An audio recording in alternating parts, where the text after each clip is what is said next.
Hello. Hello? Hello. What's up, bro? Hey, it's the What's Up Bro podcast. We talk movies, sports, TV shows, pop culture, and it's funny, mother. With nary signs. I'm like, what? How can this? They have Photoshop. Photoshop exists when this artist rendition was done. How the fuck is this not cooler looking than a sketch that looks like it was done by a hillbilly off the side of the road? What the fuck are we talking? Why is this a thing? Welcome to the party, pal. Steph, Onion Mayor Sr. Yeah, I don't have to look for you. Oh, no. So you're telling me there's a chance? Yeah! And Mike Markadal. I'm just glad I like vanilla, boring sex like this. I'm glad that the sex I enjoy won't get me killed. That's how winning is done. Hey, I'm Dave Chappelle, and this is What's Up, Bro.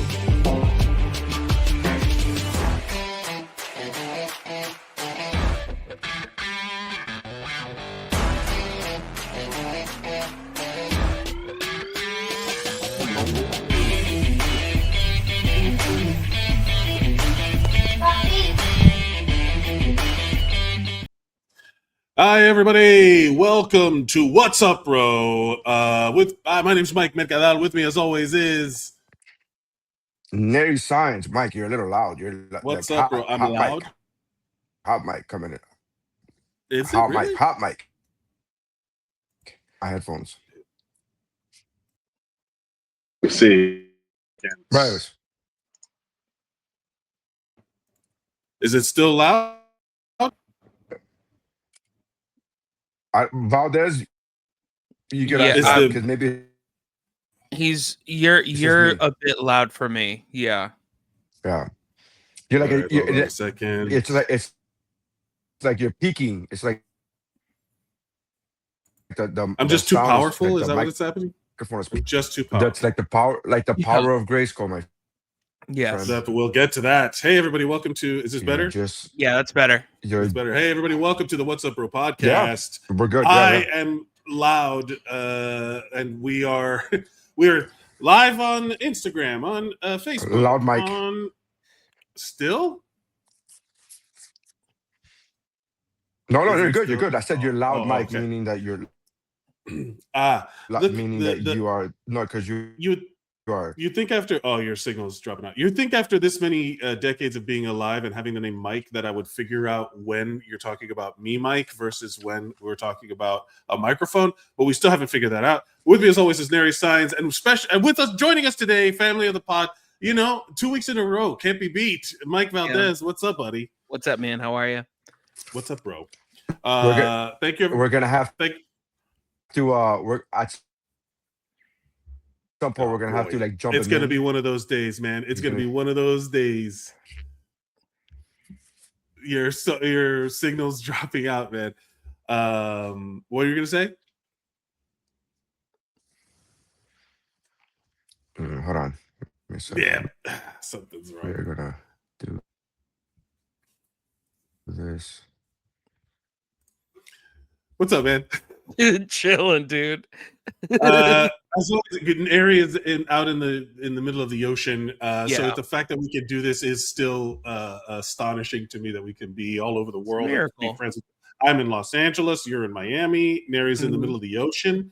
I appreciate everybody who watched last episode and like, share, and subscribe. If you're listening to the audio podcast, you can watch us live at wubropod on all social media platforms, and on YouTube you can subscribe to us at wubropod, and on Instagram at wubropod, and you can follow me at Mike Mercadal and at Mike Valdez. There you go. What are we getting into today, man? It's been a weird week. Yeah, you could say that for the last 20 I don't know, like for the last, we'll say, decade.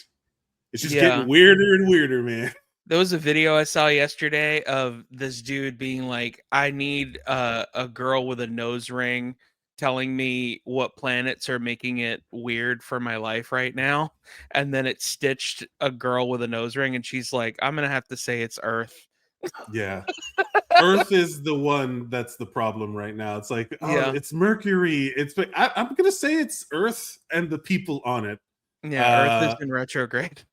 Earth is in retrograde for the last, since humanity. Yeah, since humanity, but yeah, it's weird. Yeah. We have on today's show we were talking about this. We're going to talk about the armless, legless murder guy. That's which crazy. Like, again, just the headlines, like, and the news reports are getting weird. So, like, we tried to nail down what one news report thing would be like the star of the show, and it was just like there's too many.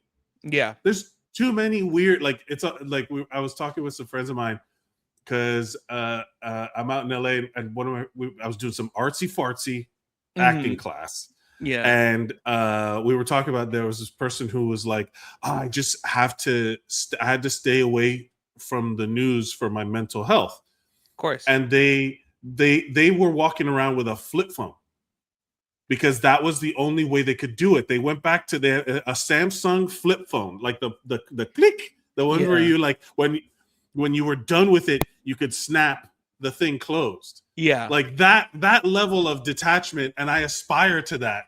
Of course. Like, I was thinking about that. Do you think you can handle being like? I saw a video of some lady telling her family they were going to do 90s week, and I kind of want to do this, where there's no smartphones. You're doing. There's only internet in the house on the computer in the living room, and if you can't be on the internet and the phone at the same time. I mean, dude, I have so many. Do you think you could do it? Do you think you could handle it? I think I could do it. I don't know. I think I could do it, but I mean, ultimately, dude, this was something I have so many thoughts on this, but I was just gonna say, like, that's why, like, so many movies are period pieces. Like, very, very few movies, like, if they're set in today's time, they are a story that has nothing to do with having a phone. You know what I mean? Like, you have to completely remove. There's so many, that's what we do when we watch old movies. I watch old movies and I'm like, oh, this would be ruined now because you could literally either by ease of use, or it would just be an immediately solved problem. 100%. Like, because of the cell phones. What were you saying, man? No. Can you imagine? Can you imagine? Whatchamacallit? It would just be like, yeah, let me just call my son. Hey, my bad. I'll be there in a minute. I'll be there like in 2 hours. Home Alone. There's no Kevin where it's like, where are the GPS tracking? Well, not only that, but like, I'm sure that they'd have to call Child Protective Services and like all kinds of stuff just because like a family left the kid twice. Like, just like, hey, you're a bad dad. Like, just like. I always love that the dad in that movie is just he like, could give two shits. It's crazy. The mom is the only one that matters. Catherine O'Hara, rest in peace. Because you want to know what, and it makes perfect sense because it's a movie. I don't want to watch that guy, the bad guy from Big, go out trying to find his son. But I'll watch Catherine O'Hara pal around with John Candy for an hour. Why not? Yeah, but like, what's funny is just like, and this is such a 90s stereotype of like dude, like dad stereotype, where it's just like, literally, he comes home, he hasn't seen his son, and he's just like, hey, do his own laundry. What a guy. Like, just like, what? Yeah. Like, you're the dad, dude. That's such bad rap here. But let's not forget the amount of money that this fucking dude is spending on the family vacation, like an extended family, and he's paying for the uncle and that who's so completely ungrateful and a piece of shit and first class tickets and all this. Like, he's got a lot of shit in his plate. And let's be real, he has more than one kid, so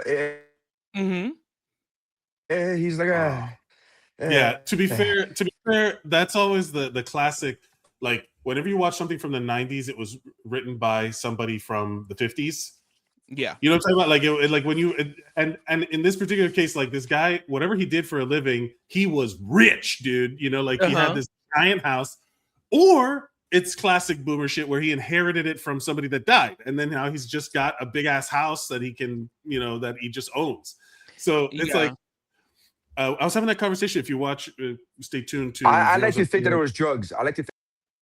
Sure. Yeah, for sure. That's the more fun approach. Yeah. No, that's the South Florida story. That's why unincorporated Dade County turned into like Kendall and all the stuff. Like all of those houses had to get built because somebody needed to launder drug money.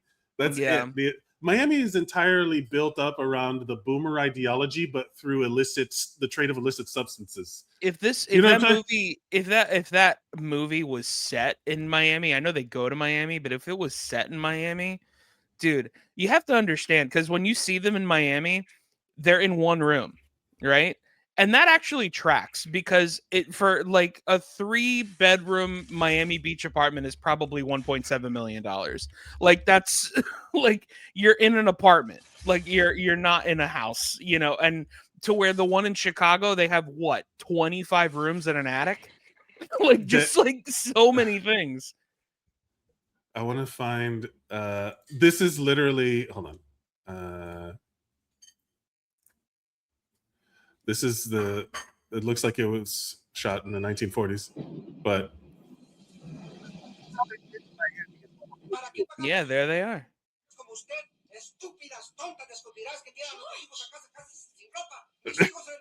Which, as a kid in a big ass Cuban family, this is 100% what traveling was like for us.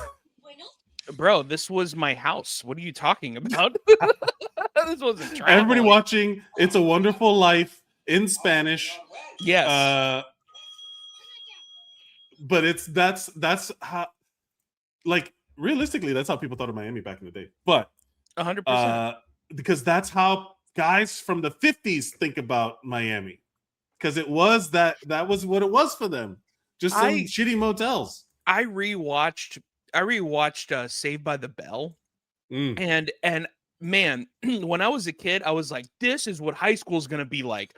And then, of course, you go to high school and you're like, this is nothing like Saved by the Bell at all. But you see it as an adult. Where the 36-year-olds pretending to be teenagers. Yeah. Well, you see it as an adult and you realize, oh, this show was written by men, specifically men in the 50s, because even like the jokes that they're making, where it's like, I remember there's a line where I'm like, who talks like this? Why was Zach Morris in a barbershop quartet? They literally do barbershop quartet, and that is so true. I'd never even fucking, oh my god, there's a lot of shit that's wrong with that show, but I never stopped to think, oh my god, he's in a barbershop. He's supposed to be the cool kid. Why the fuck is the cool kid in a barbershop quartet? Oh my god. Why were there so many fucking sock hops on Saved by the Bell in the 90s? Yeah. Well, and they go to like, a milkshake place, like that's where they hang out, which is like Archie, like it's very Happy Days. It's basically someone just redid Happy Days with the 90s neon aesthetic, and they were like, yeah, because when I was a kid, and that's basically what it is. You just got leftovers. Yeah.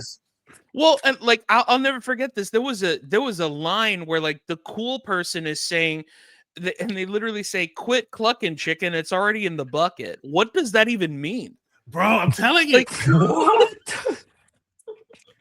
That's so bad. Like who talks like that? Like it's just Archie comics from back in. Somebody's trying to just recycle some. Look, everything has been a reboot since the beginning. You just had to put a different flavor on it. You know what I'm saying? Yeah. It's nice to dive back into nostalgia. Clunking, the chick is already in the bucket. That's so fucking good. Yeah. At some point, yeah, it's like 50s mentality where you were only allowed to be one thing. You were the jock, or you were the nerd, or you were the hot girl cheerleader, or you were the brain, or you know, like all of that. The one black person, Lisa Turtle. Yeah. There's like, that's literally just like Happy Days. It's like 50s nonsense. But it's okay. Let me see how I can segue us back into what we were going to talk about today, because it's very nice to escape into nostalgia, because the news of the news of the world today is insane. And we're going to talk about as much of it as we can, because good Lord, we got to produce content. Yeah. Here we go. Let's jump into. You know, Zach Morris dated a girl in a wheelchair. And speaking of wheelchairs, here's the story. Okay, let's see. You wanted to take the That's vehicle. hilarious. I asked you to get off of my property. This is. Because you were asked to be I nice. asked you. This is the. Are we following the story? Before we get into the rest of the video, do we know what do we know about the story going in? Did you know about this man is a professional cornhole player. His name is Dayton. What's his name? Dayton Weber. He is a professional cornhole player. He has no arms. He has no legs. He shot somebody with a gun. Mm-hmm. And then I don't know how to get this many, how much crazy to get into one sentence. Never know peace because of this case. I will never know peace because every time I think I'm making some sense of it, something else comes up. So for a recap, a man with no arms and no legs in La Plata, Maryland, was driving a vehicle that had 3 passengers, all of whom had their arms and legs, but chose to let the armless, legless man drive. And then at some point during this drive, the armless, legless man pulled out a gun and he shot and killed the passenger in the front seat. And then he asked the 2 passengers in the back seat to help him get the body out. And that was the point at which they chose to use their arms and legs to get out of the car. Okay. Let's stop there because there's a lot to unpack already. Okay. Yeah. So this is all alleged. We got to disclaim. This is all, he has not been proven in a court of law.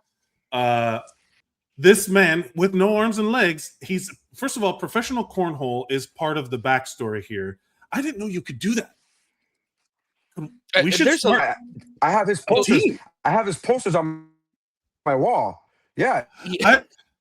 He's the Michael Jordan of cornhole. Yeah, he's absolutely. Some would say he's the Michael Jordan of murder. What are you talking about? Like he's overcome so many obstacles to be able to do what he's doing in both cornhole and murder.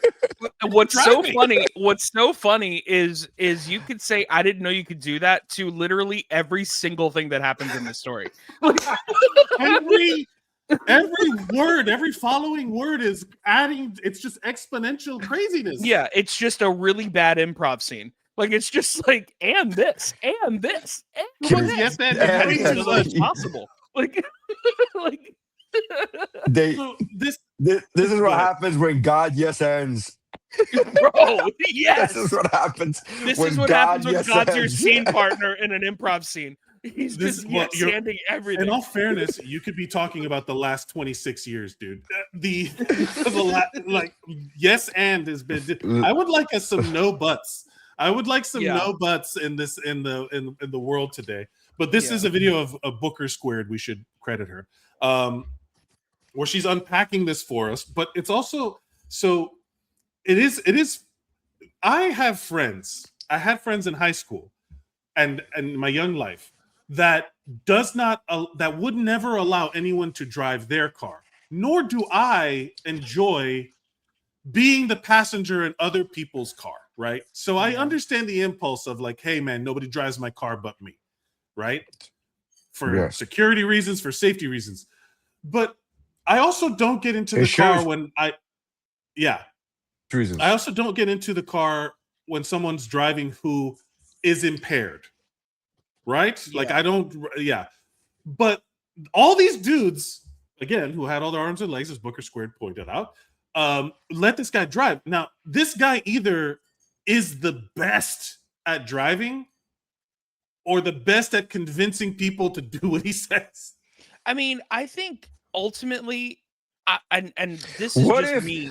What if people went in the car with him? What if people went in the car with him because they were afraid, want to be that awkward guy, but you have no arms or legs? Yeah, like, nobody wants to call it out.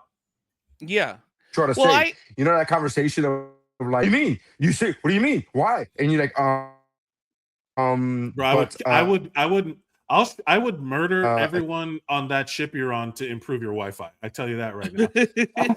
I also think I would kill to have you in a better position. I also think that if you are a person that wouldn't get in a car with someone who's driving that has no arms and legs just to see how it would shake out, you're lying. I probably am. Like, I would just want to see it for scientific purposes. Yeah. How does this work? like to be fair, she goes on. Let's give Booker Squared some credit. Car, and so then the armless, legless man drove to somebody's house and dumped the body in a front yard, and then drove away. Now the police don't understand how this happened. They can't figure out the mechanics of it all. The police are not alone. Yeah, in this not understanding the situation. I'll say. Yeah. But well, what I mean, they spent the first 48 hours laughing. So, what an episode of First 48 that would be, where they just a bunch of people going, "What?" They couldn't do anything. The first 48 was just the police department laughing. Get Johnson in here. Johnson, hear this. Listen to this. And then there's just another guy going, "What?"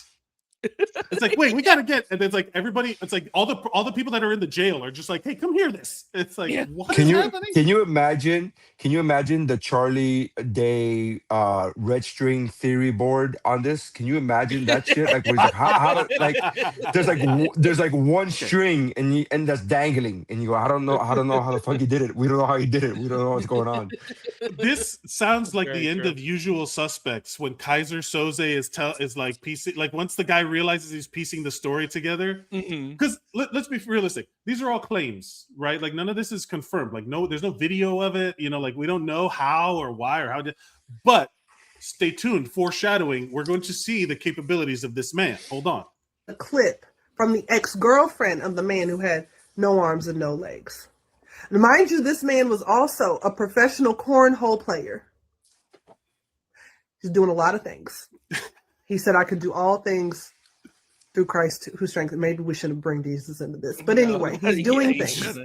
And at some point, the American Cornhole League released a statement and all this and said, we are not going to comment on an active investigation. And I'm confused as to why they spoke up in the first place. First of all, I didn't know the American Cornhole League existed until all of this. Y'all could have stayed quiet. Well, I mean, in all fairness, look at the name recognition. Look at the PR that you're getting as the national. That's what I was thinking too. I was like, no, this is when you do speak up to let it be known that you exist. Yeah. Let people know, hey, this is the thing. No, that's. I mean, I will say the American Cornhole League spoke out against this one dude way faster than anyone in the administration has spoken out against anyone in the FC files. I'll tell you that. They were immediate. They were like, that's not us. No, don't do anything. We do not condone. Straight up. But that clip is from the ex-girlfriend who said he had anger problems. So she said while she did not foresee him killing somebody, she's not surprised. And they broke up in February 2025. And then she started dating the murder victim. The guy. Okay. The guy in the front seat is electively choosing to ride shotgun. Poor choice of words, probably. But riding shotgun with the ex-boyfriend with anger issues of his girlfriend. The arms and legs thing don't add to it, but it is like that's already like. I think that does add to it, because I think if you're the boyfriend or the girl or the ex-boyfriend, I think you at that point you're like, what's he gonna do? Like, right? He can't, what's he gonna do? Shoot me? Yeah.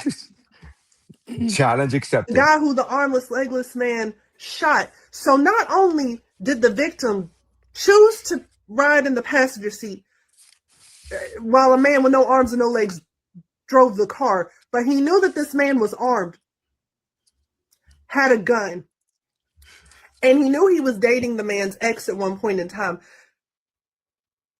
I don't want to make fun of this man too badly, because he is dead and he is, he is the victim. And I also want to be sensitive because my brother was also a murder victim, but my brother, he was killed by somebody who had all their body parts. So that's kind of a humble brag on this lady's part. A little bit. Like at least. Funny. That's so fucking funny. Like, hey, say what you will about my brother, but he fucking got murdered by somebody with all his body parts. The fucking phrase "all his body parts" is so fucking funny. No, it's true, and you have to put respect on that story because of that. So yes, and to too many things. It's a hat on a hat. It's too many hat. You know, it's too silly. What's happening? So it's different. I don't know. I have no answers. I just have questions. Quite literally, all of us in this scenario, we don't have any answers. We just have questions. At a certain point, can I just tell you? Can I just tell you what I think would be the creme of la creme of like funny situations? What if this is the only thing that will make it even more of an impossible story as far as like things that you did not think were possible before hearing the story? What if the car he was driving was a pickup truck? And that makes me laugh. The idea of him climbing up the fucking pickup truck, right? Because pickup trucks are higher up off the ground, and then killing somebody, and then now you're dragging a body from a heightened position off the pickup truck. That's just, I mean, I find that funny. Or even funnier, he needs a boost to get in the truck, but he could still drive. That's what I'm saying. I don't want to sound ableist here. Like here's the reality. He's a murderer, so who cares? He's a murderer. Go fuck yourself. There are a lot of allegedly. Yeah, he allegedly has no arms and legs either. So here's the rub. People were like, "How does a man with no arms shoot a gun? How does a man with no arms drive?" And I guess it's ableist to think that, but it is like reflexive, right? Like immediately you're like, "What? How is that possible?" So when I was a kid, when I was 15 years old, I used to work a lot of odd jobs, and one of those odd jobs was selling Christmas trees under those Christmas tree tents or the live Christmas trees. Of course. The owner of said tent was a man who did not have his legs anymore. He had lost him in an accident. It was a bad accident, but he drove a car. And I saw him how he was able to drive a car with no legs because there are apparatuses for that. There's like a specially made thing where it's all handheld from his steering wheel, from the control, from the gearbox. There's a thing where he could put drive and like it shifts the pedals for him. It moves the brake and the gas pedal for him. However, this man that I worked for had 2 arms. Right. So I don't know how the rest is done because like I've seen it in person without legs, driving a car without legs, but I've not seen it without arms or legs. And I feel like that's a different challenge. Also, there's a video, if you could pull this up, Mike, there's a video of him shooting a gun. Like they show him. So I was going to get to because I don't want to again, we're making fun of him for being a murderer and just like the absurdity of all of the headlines, the way they list all of this man's. So this is a man with no arms or legs who is a professional cornhole player is accused of murder. Police say 27-year-old Dayton James Weber was in the Tesla. He was in a Tesla SUV. Oh, maybe he drove himself. Maybe he drove himself. Yeah, that when he shot Wells in the passenger seat, he then pulled over and asked 2 backseat passengers to help pull Wells out of the car. They refused and got out of the car before calling the police. Weber fled the scene and was later arrested at a hospital in Charlottesville, Virginia. The man is charged with first-degree murder, second-degree murder, and other charges. And look,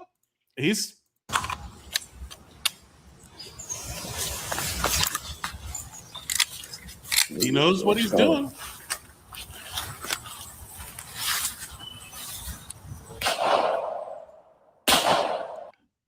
Now, I don't want to. He's doing the damn thing. He's firing. So I don't want to sound ableist, but when we hear armless, what do we think? Yeah, because I'll be honest, I thought this guy was a. You thought shoulder. You thought shoulder. You thought he was the kid from the Oblongs. You thought he was that kid. Yeah, I thought he was just a giant circle with a head. That's what I thought he was.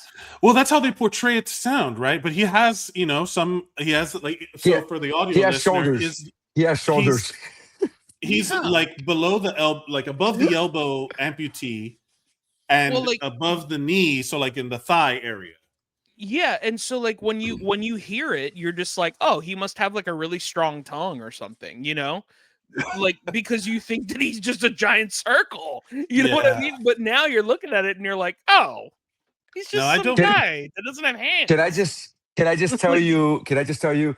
And this is if he would have done that without the two people in the back seat, he would have gotten away with it. There's no way that anybody would have. 100%. There's no way anybody would have believed that this guy could do that. They're like, "What? I have no arms or legs. How can I possibly shoot somebody, officer?" Yeah. And all, They'd be like, "Yeah, I will sure." say, I doubt that because the video you're watching right now of him firing his weapons is from his own YouTube channel showing how he could do it. Right. Like he's literally advertising. I don't think the cops would even have questioned him. Do you think the cops would have questioned him? How would it? Had it not been for the two eyewitnesses? Had it not been for the two eyewitnesses that called the police to begin with? Would they just find you find a body? You're a cop. You find a body in a yard. And your investigation is leading you, and they're like, oh, who knew him? Oh, this armless, legless guy, and you immediately, as a cop, go like, well, that wasn't him, and you just move on, right? I'm assuming. Now, do you think the guy gets mad? Is it? Oh, it's basically like, do you think he's like, oh, you think I can't do it? Oh, you think I can't do it? Show you how I did it. It's like you catch him in the reverse psychology of it. Now, I don't need you to suck my dick. I can suck my own dick. I can do it myself. Now the question is, worst Thanos ever. Do we want to read the comments? I mean, because the public has spoken, and the first comment is, "Bro was armed and unarmed at the same time." That's fucking genius. Pretty good. Pin that. I still don't think I don't think he's armless. He has arms. 75% of his arms. Like when I hear armless, I think no arms. Just like I think you're being generous with the 75%. I think you're being generous with the 75%. I think 55%. I'll give you 55%. He's right at the elbow. Now, but effectiveness of the arm, 90% of the usefulness of an arm comes from the hand. No, like. This is not when you're trying to shoot a gun, especially when you're trying to shoot a gun. Yeah, I think you need to be able to pull without a shoulder. You can't pull up. You can't pull the gun up, right? Without a shoulder, you can't pull the gun up. I will say. So you just the comment. I don't have time for this today, so I'm gonna just tell myself this is AI because boy, there ain't no way. Had he not posted these videos, he could have had a great alibi. How could I do that with no arms? Yeah. Again, you know. That's what I said. I'm so glad there's footage of him shooting. I'd be freaking out trying to understand how he could shoot someone. Now I know. Look, he posted his own evidence. Mm-hmm. Wait, he was also driving. Everything in the world getting out of hand. I don't know if he meant that as a pun, but that's a pun. Nice. That's absolutely he meant that. Yeah. See that one I actually like because he doesn't have hands. How did they catch him? He didn't leave no prints. So funny. Because all they found was a dorsal fin print, and they were like, "What's going on here? Yeah, what's happening here?" Yeah, they found a flipper. They found a flipper print. Yeah. I'm more curious about how he played cornhole. Also, he fled the scene. Yeah, man. Honestly. To be they meant armless, not harmless. That's good. Good job. That's a good one. Either way, this is the absurdity of what, like, we tried to narrow down what we were going to talk about on the show today, and there was just too much weirdness. Yeah. Now, this guy, also, I wonder why he went to the hospital. He was arrested in a hospital in Charlottesville, Virginia. I wonder if he got hurt. I'm pretty sure he pulled he pulled a back muscle or something, getting that body out of the car. Like, how do you get the body out of the car, dude? Yeah, maybe. He probably has good shoulder strength, though, considering that he has them. I didn't know that, but Mike is so disappointed at the fact that he has shoulders. He's so disappointed. Dude, I'm disappointed that the guy is in a circle. When you hear armless, legless man, you are like, how did this happen? And then you look at the guy and you're like, oh, I get it. If you died, it's your fault. Bert, it's like can you pull up the picture of the kid from the oblongs? Can you pull up that picture? Because I think that's where Mike, just to show the listener what the fuck I'm talking about, because that's it's such a deep pull of what I'm talking about. But there was a show called The Oblongs in the aughts, and it was a show this about guy. a It was family of different looking people or whatever. amputees, yeah. Hold And this on. dude would just like roll around everywhere, right? Yes, Like quite literally. Not he to was like like the be main funny. character. He was the main character. No, he was the This main is character of the. the dad, right? Yes. Yes, yes, yes, Mm-hmm. yes. Both the dad and the son were the same. They didn't have arms or legs. Mm-hmm. Let's see. That's what I thought it was. Is that that's what you were expecting? Yeah, That's what Mike was expecting. That's why he's so upset. He's like, let's get the fuck out of here. He has arms. He doesn't have hands. Get out of here. Like, he's so upset about it. Yeah, he's not armless. He's forearmless. Yeah, that's what You got to be specific. You need specificity in this world. Yeah. Wow. That's he doesn't have hands. Like, okay, then I would get it. Like, Yeah, but that doesn't sell newspapers, bro. You gotta sell the clicks. Armless. Yeah, that's true. Legless. Yeah, and there's been so let's get into look, everything we just said is alleged. The guy has to have his day in court. He's gonna place his body part on a Bible and raise his other body part to be able to claim that he is going to speak only the truth. Put your head on the Bible. I'm sure an armless, legless man believes in Jesus. I'm sure there's nothing that's made him question the existence of a higher power. Well, he was so angry in that first video. I mean, because he has no arms or legs, Mike. Because he has no arms or legs. That's why he's angry. What the fuck? I know plenty. Here's the reality. I know plenty of amputees who do not become murderers. So and they become motivational speakers. And I get there's that. a guy. There is a guy with no arms and no legs. That's a motivational speaker. You only become two things. You either become angry or a motivational speaker that speaks exclusively at youth groups that I went to as a kid. that is the only trajectory of being an armless, legless man. That's it. His name is Nick Vujicic. or a champion cornholer. There's that one. Yeah, but that's what I mean is like he's angry, like yes, he's a championship. I mean, I don't know. I don't, there's a lot of embellishment in this story. Let's be honest. I think this is a man, his name is see that's what Mike was more that's what I was wanting. That's what I want. That's what I want. Guys, we got to be more accepting. I want that guy to shoot somebody. That's what I want. To be fair, that's how they drive. Yeah, that's that. And he's become like a motivational speaker. Like of course he has. What else can he do? I get that. Do you think? Okay, so the guy who murdered the cornhole playing armless legless murderer is like this guy's warrior. Yeah, like it's like the yin yang of this guy who's taken his hardship and he's been the good. He's been the good version of like he's like, I'm gonna empower others to see the greatness in themselves. That was a weird way to pause that. I'm not gonna just gonna. But and then so the murderer guy is like, it's like the two sides of the same coin. Like what you do with your hardship is up to you. It's your choice to become either a cornhole playing murderer or a motivational speaker teaching people to overcome the odds. Your body does not define your outcomes. Your brain does. I mean, as armchair therapy as this is, like yes, that's 100% true. Like what kind of therapy? What kind of therapy? Armchair. Yeah, not. We're this close. We're this close to the Wayne's World. We just have to we just have to cross the T's and dot the lowercase J's. Yeah. Yeah. But your trauma isn't trauma because it was traumatic. It's how you took it. Like it's all about how you so how you take that hardship. If you take that as like your villain or origin story, then that's your villain origin story. Or you could just take that and just be like, no, I took that as data and I made myself better. So it's up to you at the end of the day.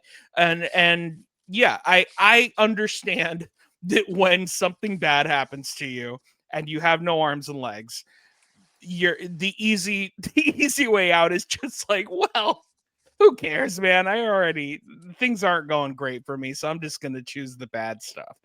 So I Can you get it. imagine? There's a guy out there that wanted to hook up with this chick, but she turned him down because she wanted to date that guy.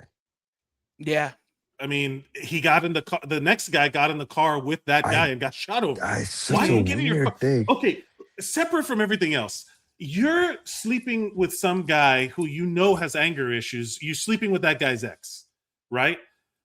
Or why are you sleeping. getting in his There's car? no you were sleeping. You don't know if they're still dating. We don't know if they were dating at that time. So the murder victim dated the girl after the amputee. He dated the girl, but we don't know if they were dating at the time of his murder. We don't know if they were still dating. We just know that after that relationship they were dating. Like, I'm not trying to victim blame anybody, but also like you got to keep your head on a swivel out there, man. Mm-hmm. Especially wherever this guy is, where you can just shoot guns in a park. Yeah, that's the kind of part of town where you got to be careful. 100%. You gotta, it feels like small town. Everybody in Maryland, they said, like rural Maryland, like you gotta watch out there. You gotta be careful. Yeah, that's super weird. There was so much that happened in the news. The next one is a little bit of a heartbreaker because, it could be seen as positive. She taught us that she didn't want no scrubs, and then she voted for Trump 3 times. Chili from TLC was found out, or I don't know. What do we know about this story? That she was found out that she's like voted for Trump. She was like she donated to Republican causes. It's not that she found out, is that she said, Can you what was it that she said? She said that she was on a podcast or something and she agreed, or no, that's what it was. She reposted, I'm confusing her with Nick Cannon. She reposted a post that was like a conspiracy theory that Michelle Obama is actually a man. Oh no. So she reposted that, and then hell broke loose, and then she tried to say, oh no, she made a video saying like, I'm not very tech savvy, so all these buttons are very close to each other. So I pressed the repost button. I pressed the repost. That's what she says. There's a video of her saying this. There's a repost. She pressed the repost button by mistake. So I am not MAGA. And then she made a post that's pinned to her profile saying, I am not MAGA, and like exclamation marks and all this bullshit. But then people have now since come up with receipts going back. Yeah, there you go. Yeah. People have now come up with compilation videos of posts that says, you know how it says like, this post has been liked by 7,300,000 people and Mike Mercadal. Like that, and it says her chili. Like, it's such a weird thing to do. And it says like, so there's a bunch of these pro-Republican posts, including like, oh, Donald Trump wins the election, and it was liked by her. So all of these posts were liked by her, and then they did deeper fucking research, saying that she donated money to his campaign throughout the years. Now, it wasn't a large amount of money. It was like $900. But it was money nonetheless, and she a non-zero amount of money. Yeah, and she didn't do it to both sides. So it wasn't like, oh, I donated to both parties. It wasn't that bullshit. She just donated to the Republicans, to Donald Trump specifically. Not even Republican. It was to Donald Trump specifically. So yeah, there's so that. She, so in the post, she's being called out by bullshit. Yeah. Yeah, in the post, she writes, I want to be clear, all caps, I'm not MAGA. I do not support any of the many policies that are causing great harm to the American people. I made a mistake too many make. I did not read the fine print. I thought I was supporting causes against human trafficking and for veterans. 2 things I care deeply about, as my dad is a veteran and everyone knows I love children. So does this administration. I have learned a valuable lesson and ask for grace as I navigate this. Love, Chili. Here's the shit that makes me mad about when people try to do the I didn't know. Stand on 10, bro. I do not have access to magic, unknown conspiracy information, yet I still knew. Like, we all knew. Like, you can't pull that shit on me. that we didn't know. You know what I mean? Like, and I made a mistake too many make. I did not read the fine print.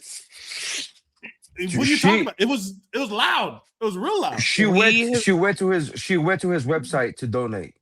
And Yeah. so this is a two double. This is so many sides. So here's the thing. Let's say, for the sake of argument, she's saying she did not know that what she was donating to, right? Which I find hard to believe, because Donald Trump is one of those people that like very visibly tells you what you're donating to. Like, donate to me, donate. It's all about him, right? Me. He doesn't try to hide the links to donate to him, right? Yeah. One. Let's say, for the sake of argument, we're gonna believe her. She's saying, okay, I thought I was donating to the military, and which I'm a big fan of, because my dad's a military. In that case, you only donated $900. Right. Yeah. Like that's the thing about all this stuff. The reason why it's hard to like there's plenty of MAGA people now who are like, oh no, I've been like, it's affecting me that I did this, when in reality, all you were voting for was like the worst of it. Like the first comment on here is, I'll always love you, but you donated to him in 2024. The fine print was in bold. Like, it was not fine print. Correct. It was in 2024. And also she's like, oh, I wanted to be against human trafficking and for veterans. It's like the opposite of what this guy has done. Like, in 2024, we knew that he was like already in the Epstein files. We knew all of this shit already. And it's always like that thing of like, my bad. It's like, no. You can't my bad this one. You know? It's like, you can't be like, I fucked your wife. I think the bigger issue, man. I think the bigger issue that I have, right? Because again, I'm gonna say, speaking for myself, not a fan of this administration. Obviously, don't like it, whatever. But what my biggest problem with Chile is the fact that she is thinking that we're idiots. Her lies are so visible, so transparent that they're lies. I would have more respect for you. As little respect as I have, I would have more respect for you if you just stood on all 10. Just be like, hey man, don't fuck. This is who I supported, and like, even if you gave that bullshit, we're all allowed to vote for whoever we want to vote for. Like, if you gave that bullshit, that's more respectable than this. I'm not MAGA. What are you talking about? We got receipts. Everybody has receipts. What are you talking about? Yeah, just say that. Was like.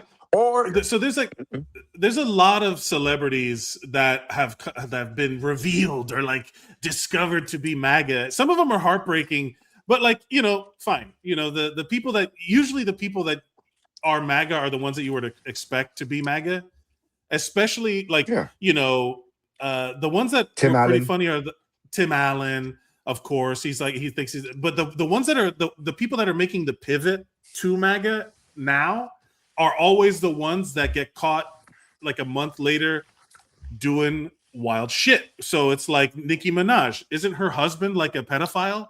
Like, or he has like she even went to like Erica Kirk's thing, and then they're like, suddenly, whenever you're about to get caught doing something, this is Mike Valdez will testify to this, that whenever you hear somebody getting very religious, they just got caught doing something bad. Yeah, they just want to be like, my bad, y'all. Jesus forgives me. You have to also, and it's like it's unfortunate, but like, we have gotten to a place right now where if you are in all of my personal thoughts aside, we have gotten to a place where if you are a person of interest in Hollywood and you say that you are not political, you are MAGA, period. Yeah. It's like, hey man, you can't just pretend. The moment you say I'm too dumb or I'm this, I'm that, like, it's like, I'm sorry, man. Like, it's just because we unfortunately are in a place right now where you have to be political. Like, because it's getting to a point where kids' lives are being ruined. You know what I mean? Like, it's gotten to a point where like because it's bled into everything. It's like it used to be like politics was politics, and now everything is politics. Now everything politics has bled into every aspect.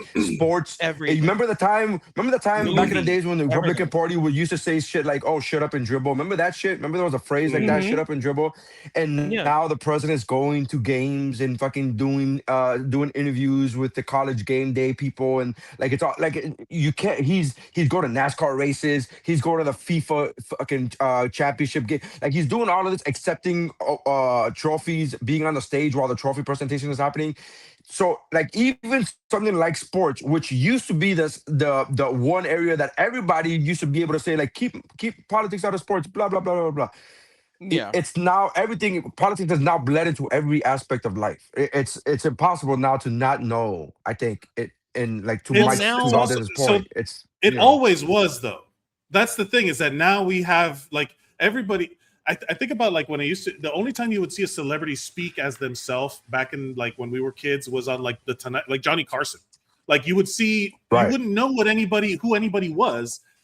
Everything existed hidden, right? And now you can't really hide that shit anymore. And I think Trump is the like end game of that, where you're just doing shit out in the open at this point. But it always was that. One thing I will say is that I mean I was very young, but I do not remember being a kid going to watch Batman and Robin and then someone saying, "Oh, that was all part of the woke Clinton administration." Like, what are you talking about? How is Superman woke? It's Superman. You saw how Batman. You saw how Batman was hitting on Catwoman. Yeah, that's because Clinton was getting a blowjob in the office. It's like what? How do we connect these? How do we connect these? How is Superman woke? Superman is Superman. Like that's what it is. It's always been that since the beginning of time. Like what are you talking about? Like, do you remember that interview with Dean Cain where Dean Cain said that he doesn't believe Superman is an immigrant? Do you remember that? Do you remember that? We have too much access. The man who played Superman literally into a microphone and camera said, "I don't believe Superman is an immigrant." It's like, wait, what now? What the fuck? Because he's idiot. Because they believe that if you got here early enough, you are America. Like it's your America. Like you were like all the Italians and the Irish that think they're American or whatever. Like the whole point being is that I am not smart enough for this many people to be dumber than me this loudly. Yeah. Do you know what I'm saying? Like every time you go online, you see these people say some shit. You're just like, hey. That's dumb. That doesn't make any fucking sense. Like, don't say shit. Like, it's stupid for you to say those things. And then you want us to go, well, don't call me stupid. It's like, you're doing the stupid thing. It's so the hypocrisy of trying to pretend that you're like, it's also what's happening a lot with immigration, stuff like that. You're seeing a lot with the Miami people, the Miami Cubans, and the Miami Venezuelans, Miami, everybody who is like pro-Trump.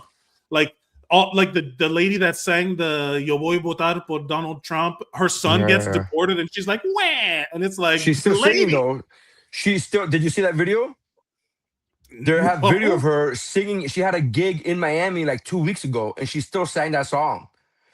And all she did was change the lyrics to "Yo voté," like I voted for, instead of "I'm going to vote." She's changed it to "Yo voté por Donald Trump," and it's like she's still singing that song. Like but your son got the cool, man, cool. And they're all. That's the thing is that now that we have access to all this information, we know more about these people, and also like there's more paper trail. There's like a digital paper, like the digital footprint that everybody has.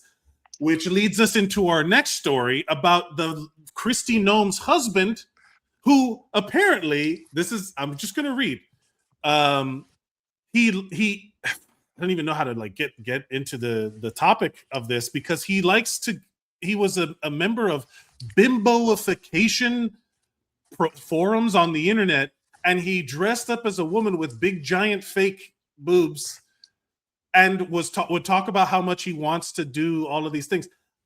To the lady who's in charge of Homeland Security and anti-trans, like she's also come out as anti-trans.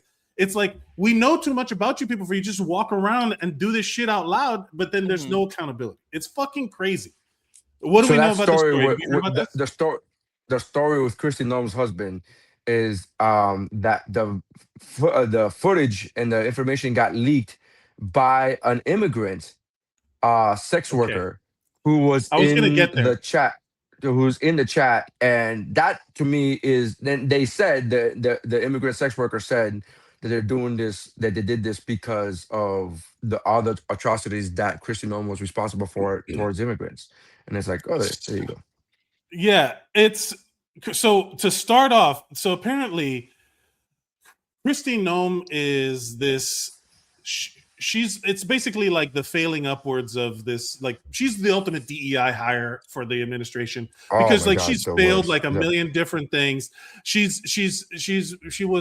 got elected to public office in like the shittiest district, but then because she was pro MAGA, they dumped money into her accounts, and then now she was in like the position where she was like the director of Homeland Security, doing the commercials where she's dressed up in front of like a cowboy, and then she's dressed up like a construction worker, and she's like all of the Village People, which is ironic considering the current state of her marriage. And so she's married to this guy. They've been married forever, and it comes out she that cheated on him on a plane. She cheated on him on a plane funded by the public because while she was the director of Homeland Security. She cheated on him, by the way. She released a 1-minute commercial for Homeland Security that cost more than Spider-Man No Way Home. Like, fuck you. This is all money laundering. It's crazy. So apparently, hundreds of messages sent by 3 women from the scene. Nome's husband enthusiastically praised their heavily augmented. Oh, wait, hold on. I skipped the part where he goes.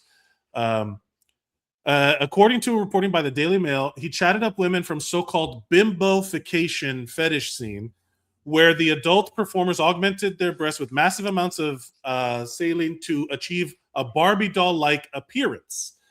And then, so he would compliment them and he would claim that he wanted them, and then he would post pictures of himself wearing the stuff, right? Now none of this is lascivious, and but it's like, again, I don't fault people for wanting to do what they want to do, but you don't get to do that when you're causing the downfall of America and are like destroying the lives of other people who are doing the same thing you're doing. Yeah.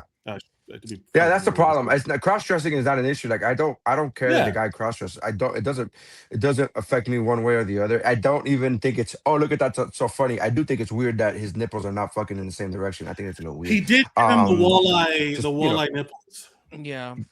Yeah, I don't, that's a weird thing. If you're gonna, the twins are supposed to be twins, not fucking Danny DeVito and Arnold Schwarzenegger. Anyways, but if I'm not, I don't want to shame him for that, and I'm not shaming him at all. I'm just the irony of. Yeah, I'm assuming what you're going to say is that the irony of the do it, like that's the thing. Every confession, every like acute accusation from that side of things is an admission, right? Like, Chile wanted to vote for veterans and children's safety and to be against child trafficking. And then it's like, yeah, we're the anti-war people. We're the anti-child trafficking people. Oh, by the way, the president's in the Epstein files doing horrendous shit to children. And we're sending everybody to war and we're instituting the draft again. Like, it's literally like the opposite of shit is happening. I think ultimately it all goes back to something that we talked about. I think we talked about it on air. It was at the very beginning, which is just people need to put their phone down. Like, stop taking, like, if you're gonna do weird stuff, stop taking pictures of yourself. You know what I mean? Like, for example, and this was something that I was gonna say was like, like alcoholism and drugs and all that stuff is going down in Gen Alpha and even in Gen Z because they're living their life assuming everything is filmed. Well, that's the thing. Going back to what we were talking about, the having a 90s week of internet exposure.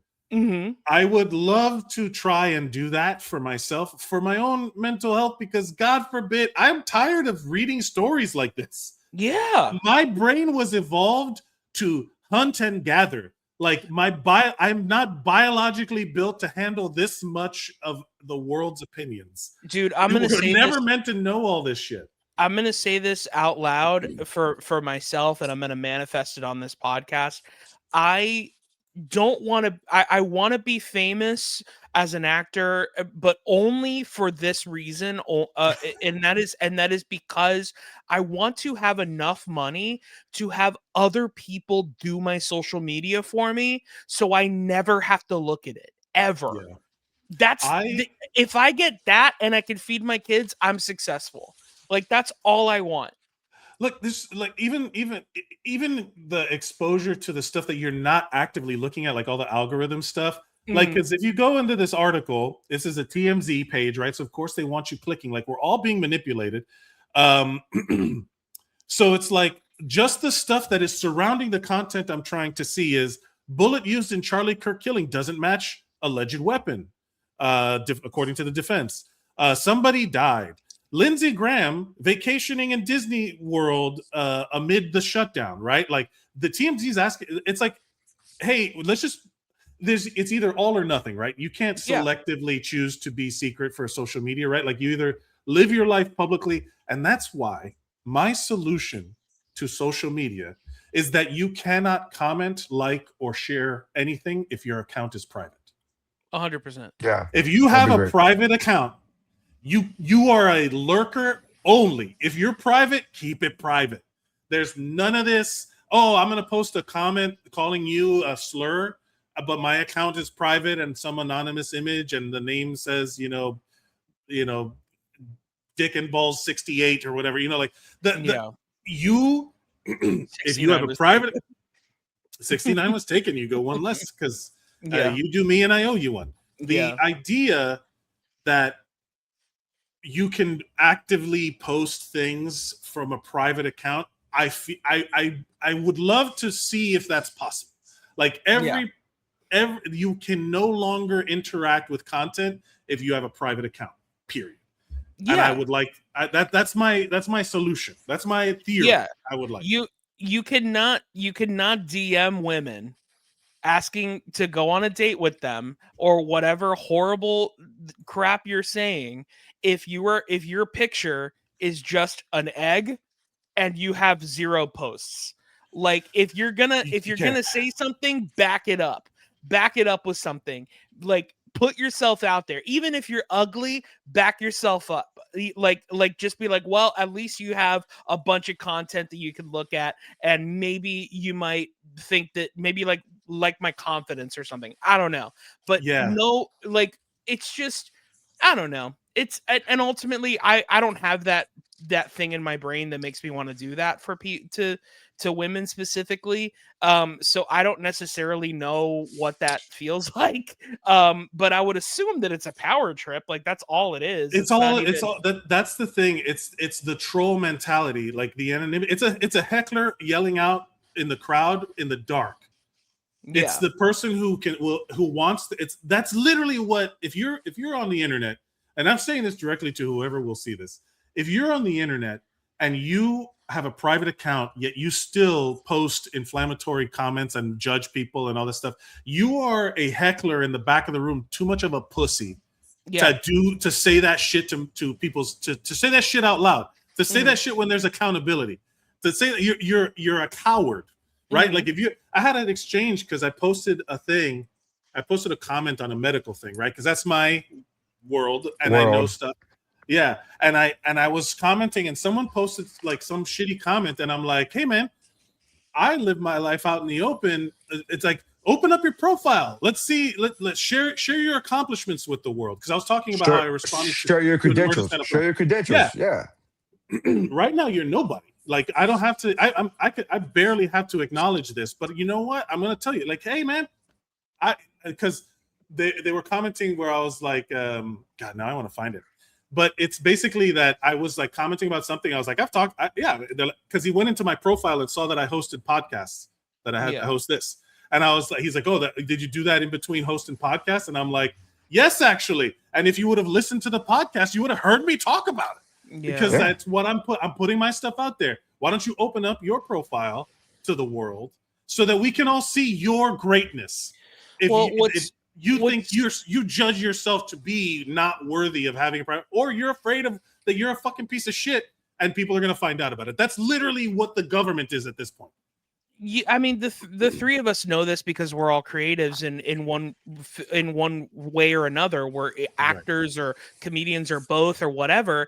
And the truth is, what we've realized throughout our career is that successful people are not the ones talking shit because they're too busy trying to be successful. That's literally all it is. Like it's only the people that have failed are the ones losing. Like what's so funny is like I don't whatever. It's I'll not that just they say fail, it. but they also work the system. Like Ben Shapiro is a failed screenwriter. Why do you think he 100%. judges movies so much? Why do you think he Yeah. watches content? He's just to a reaction channel at this point because he fucking failed at it. How many failed comics? Like, who the fuck gives a shit about what Theo Von has to say about anything? Who the fuck gives a shit about Joe Rogan? Like, who the fuck these? It's wild, and it's because they've been buoyed by a system that does not value meritocracy. It values clicks and eyeballs and attention and what engages people the most. And it comes out all the time. Social media just wants your worst habits, like all the fucking negativity. Yeah.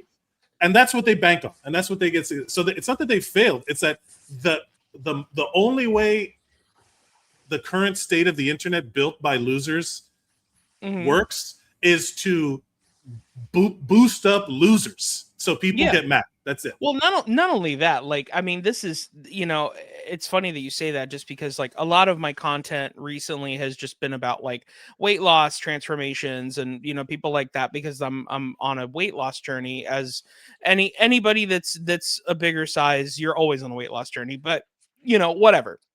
Ultimately, and we've talked about this off pod, you and me, Mike, and we've talked about like how putting yourself out there and letting yourself, let that be the thing that people know about you and like things like that.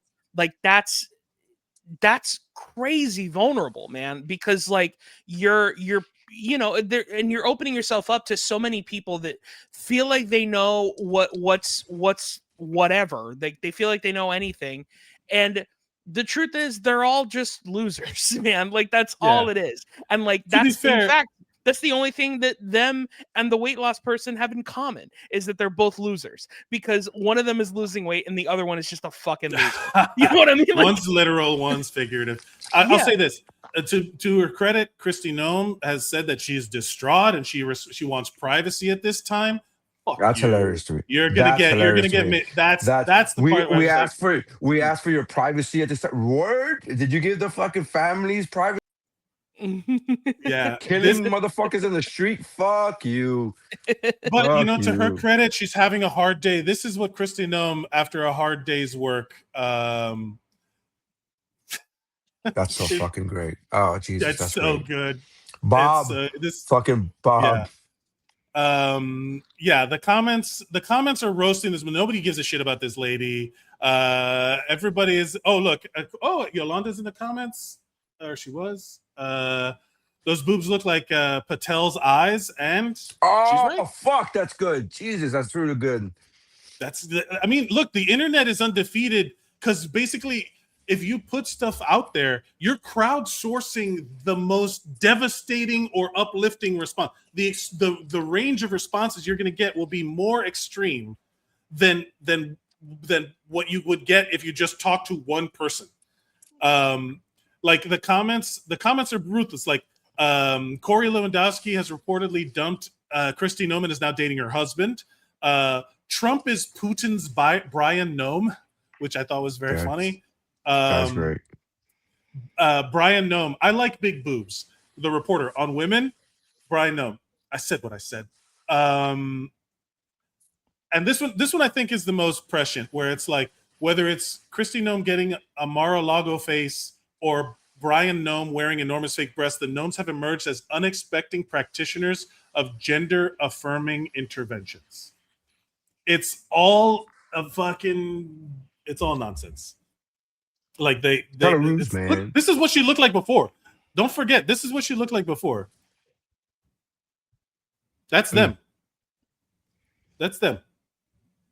They are all living in such small titties there. Yeah, it's not fair. Oh shit, jeez. What some a would boob. some would say that she actually looked like a Barbie, like quite literally, like a cowboy Barbie or whatever. She's a good looking chick, man. She's just, fucking. Ugh. That's the thing, is that they objectively build up their faces to be like there's a clip of Caleb Heron. He's the comedian. Yeah, he's very funny, and he's on a podcast and he's talking to Paul F. Tompkins about how Elon Musk. We're all having to suffer now because Elon Musk he's done all this surgery to make himself more attractive. He was a born 3, landed at a 5. Like he's still not even like that good. He's just slightly closer to what he would imagine to be good looking. And it's like that's what all of these people feel like. It's like, hey, you were fine as a 6. Like just be a 6.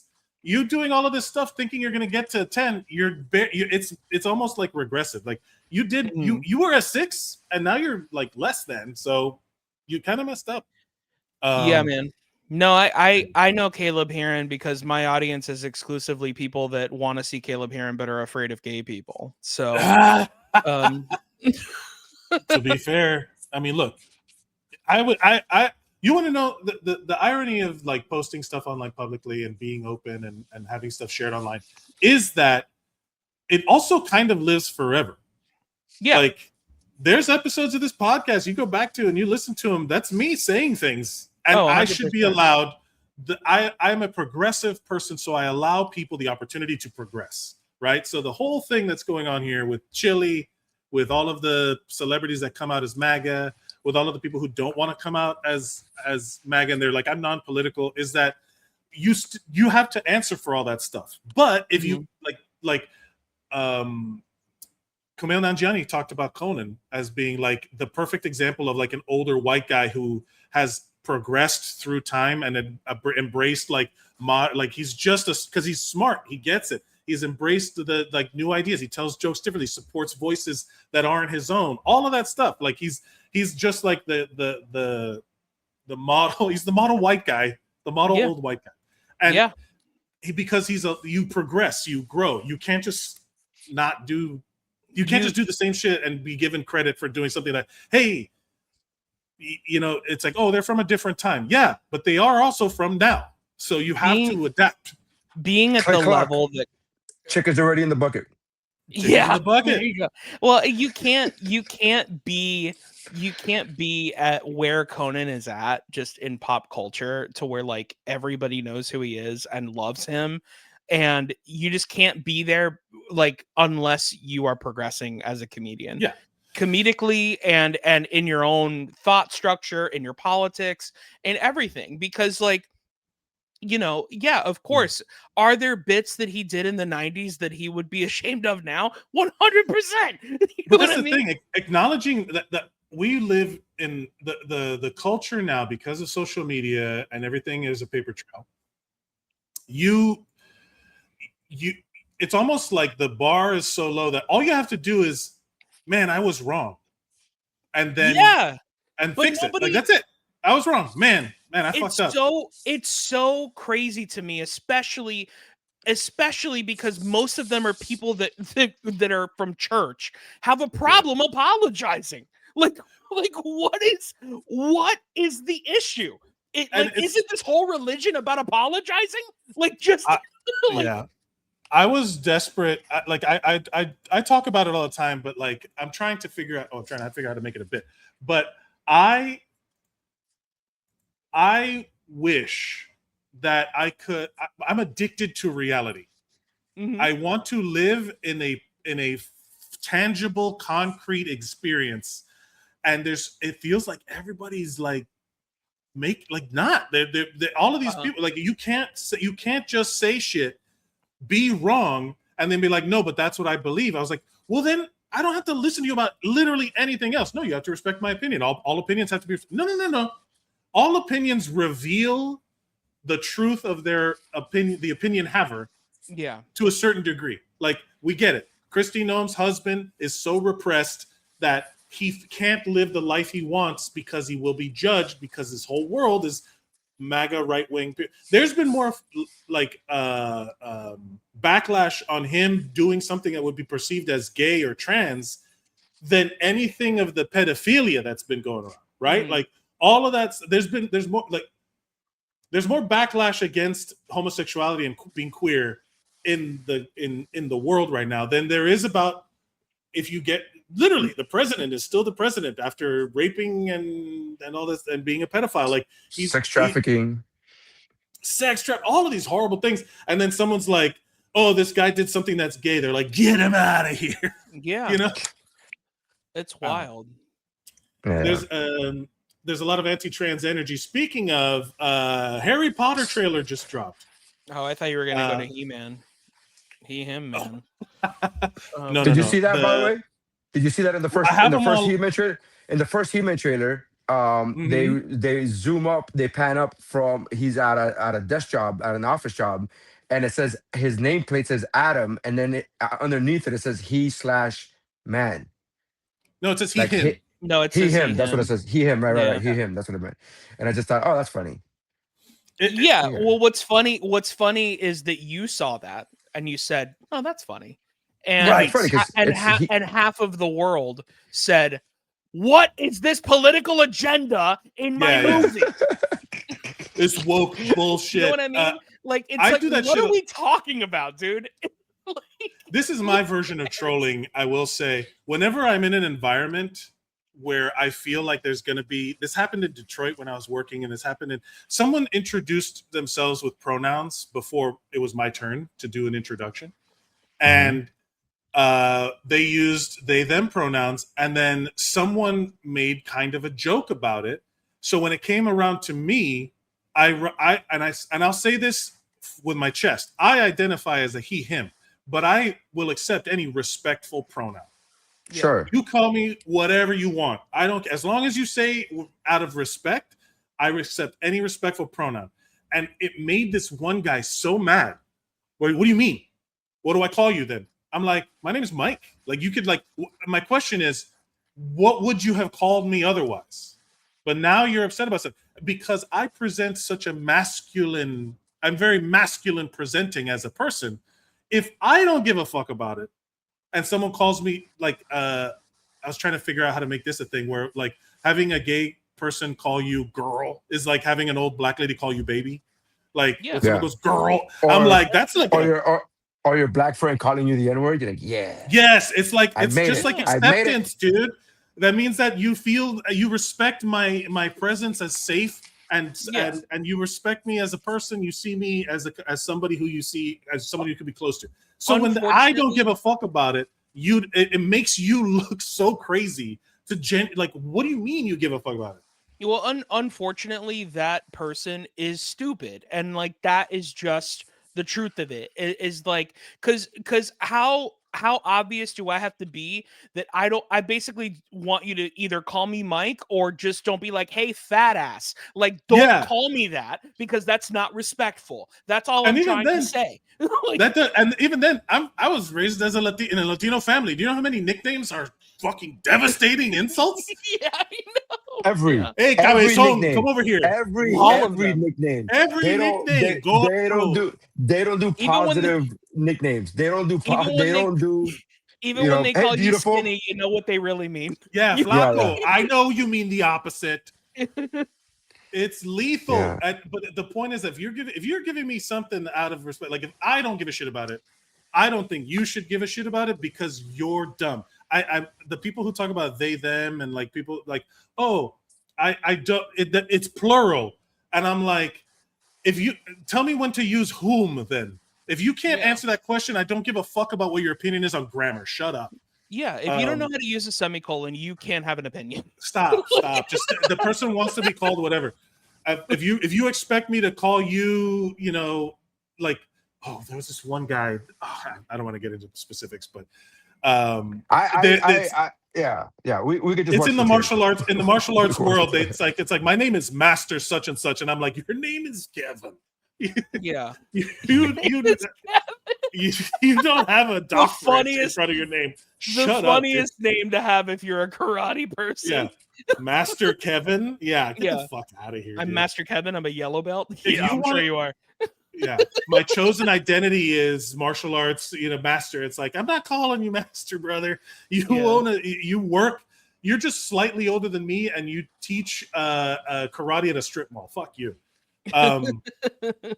Anyway, so we have the movie trailers. We have some of the reactions. Do we want to do some reactions watching? We have Harry Potter series on HBO Max. We have Supergirl. We have Masters of the Universe, and something called Backrooms.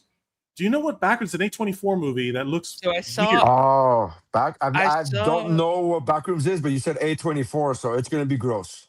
So It's I gonna be saw- some sort of gross. weird. Yeah. So I've seen the trailer to Backrooms. I don't know how I feel about it. You know what it looks like to me? It looks like it's a horror movie, so Neri's not going to watch it, but it's a horror movie, and it's one of those movies where, like, as the trailer is happening, you're kind of like, if you've seen A24 movies like this, you're just like, well, this looks like it's probably going to be like whatever. It's not going to be great. Like, it's just gonna,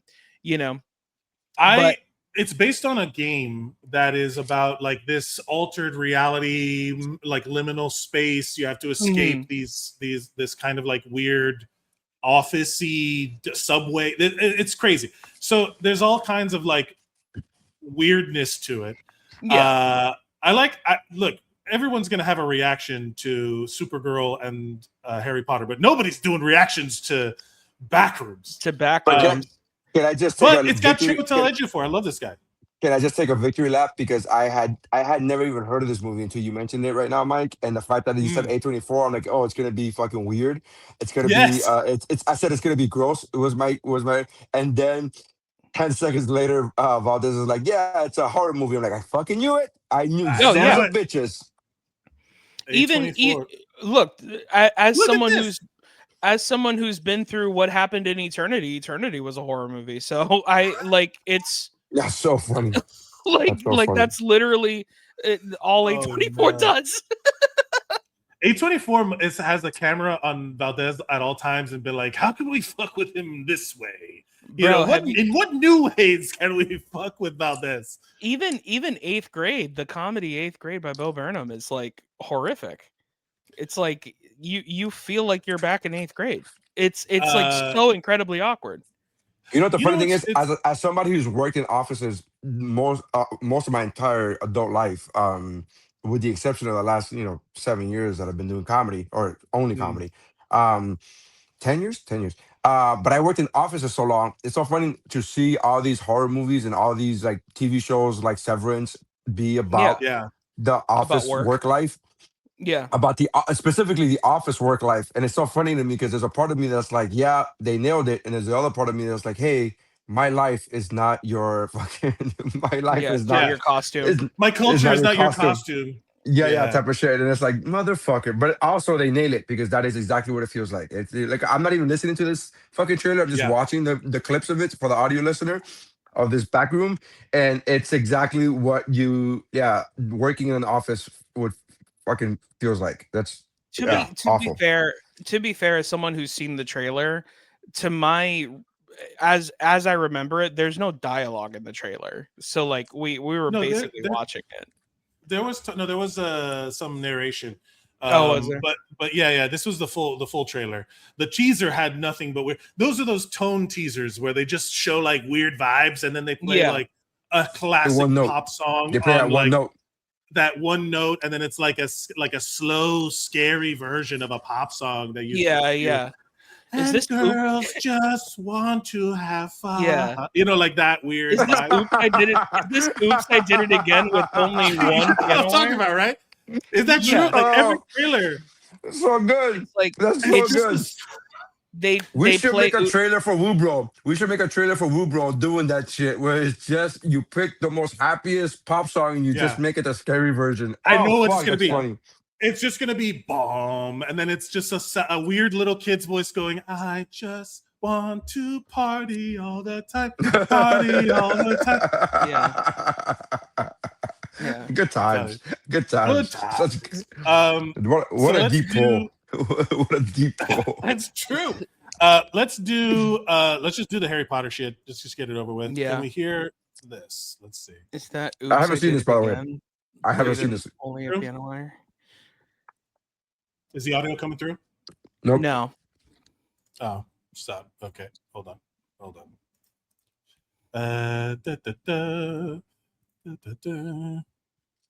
How about now? Yeah. And you're Getting it. like one. You think you're something special? There is nothing special. It feels like alternate Earth. Like it feels like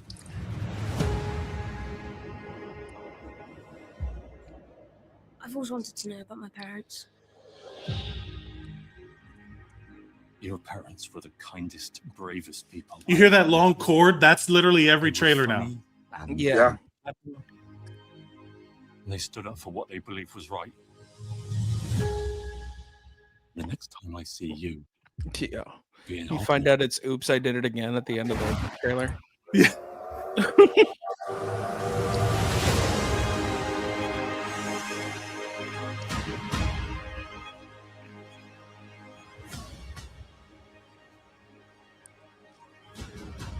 Mr. Potter.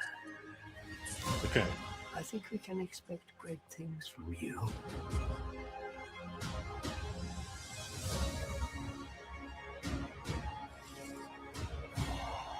Let's see who you are.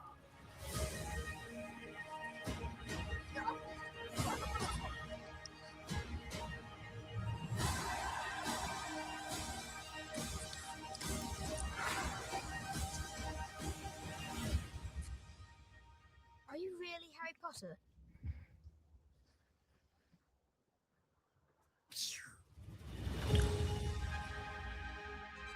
Oh boy.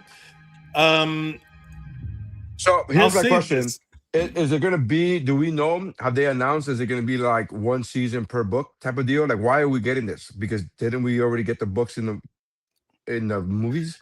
Or Brother, that's the is it- question that everybody's asking, man. It's just an excuse to make more money. It's just it's too close. Like it's also J.K. Rowling has kind of ruined her entire like legacy, reputation, which is why I think they named the game that the Harry Potter game Hogwarts Legacy. So when you look up Harry Potter Legacy or J.K. Rowling Legacy, the game pops up instead of her anti-trans activism. I think I think that's all this marketing stuff, man. She didn't read the fine print. She didn't read the fine print. There's too much money to be like. It's gonna make money. People are gonna watch it. I'm not gonna watch it, but it's like, I don't know. I feel bad. They better keep those kids off of social media. They need to like build protective bubbles around these kids because people are already talking mad shit. Yeah, of course. Yeah, I mean, well,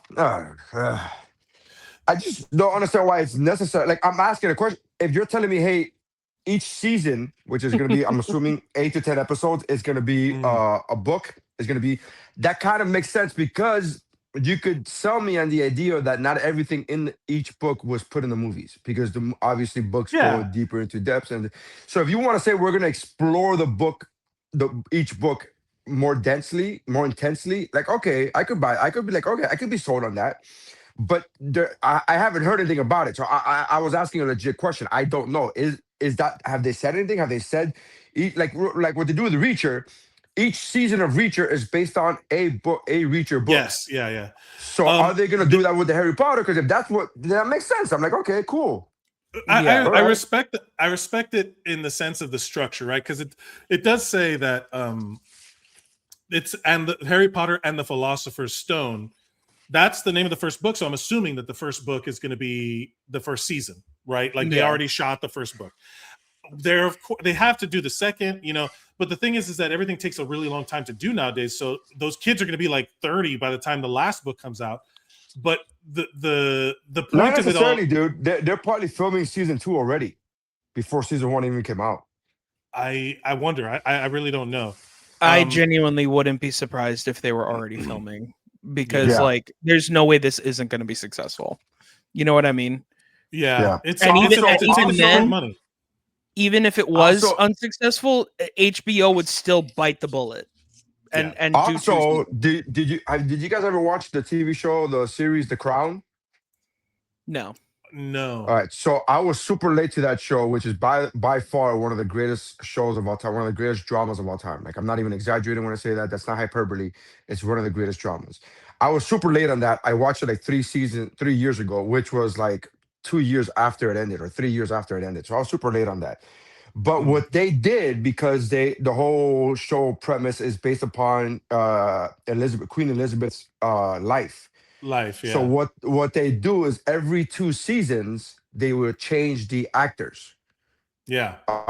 So every 2 seasons they would change, because they're going from like 10 or 1950, whenever she was born or whatever, and they would just every couple of years, so every couple of seasons would show you X amount of time passing from, and then I did not know that. So I'm here, okay, it's time for season 3. I'm binging the whole fucking series. I'm like, super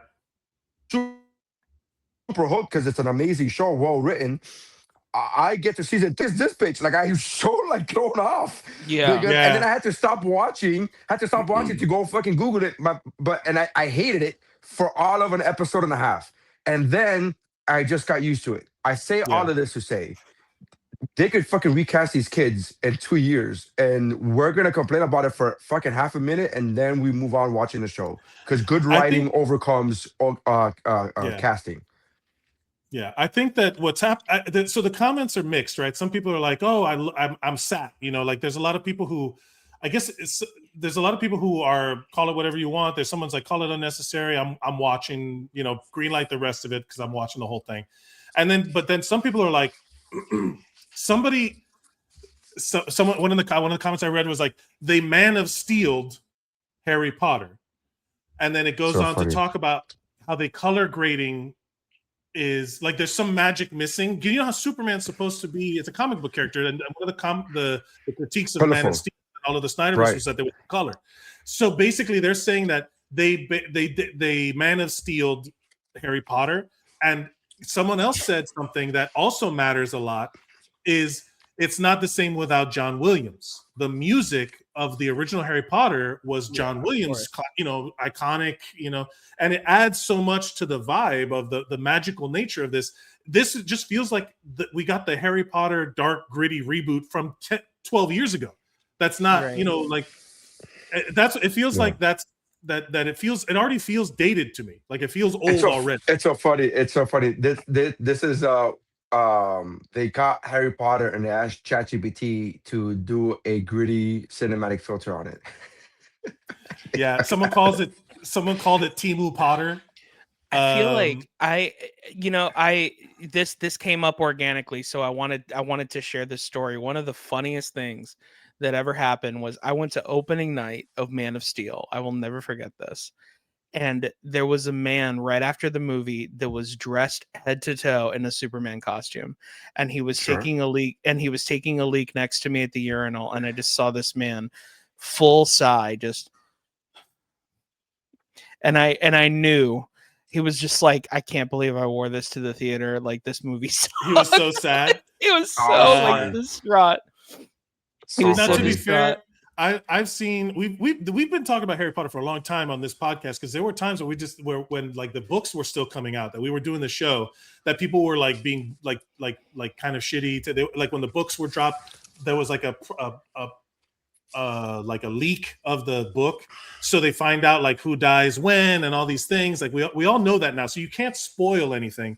But we've been talking about Harry Potter has been culturally relevant for a long time, and it dipped because those Fantastic Beast movies did ass, because J.K. Rowling and at the time Johnny Depp was. The Fantastic Beast movies did really well, dude.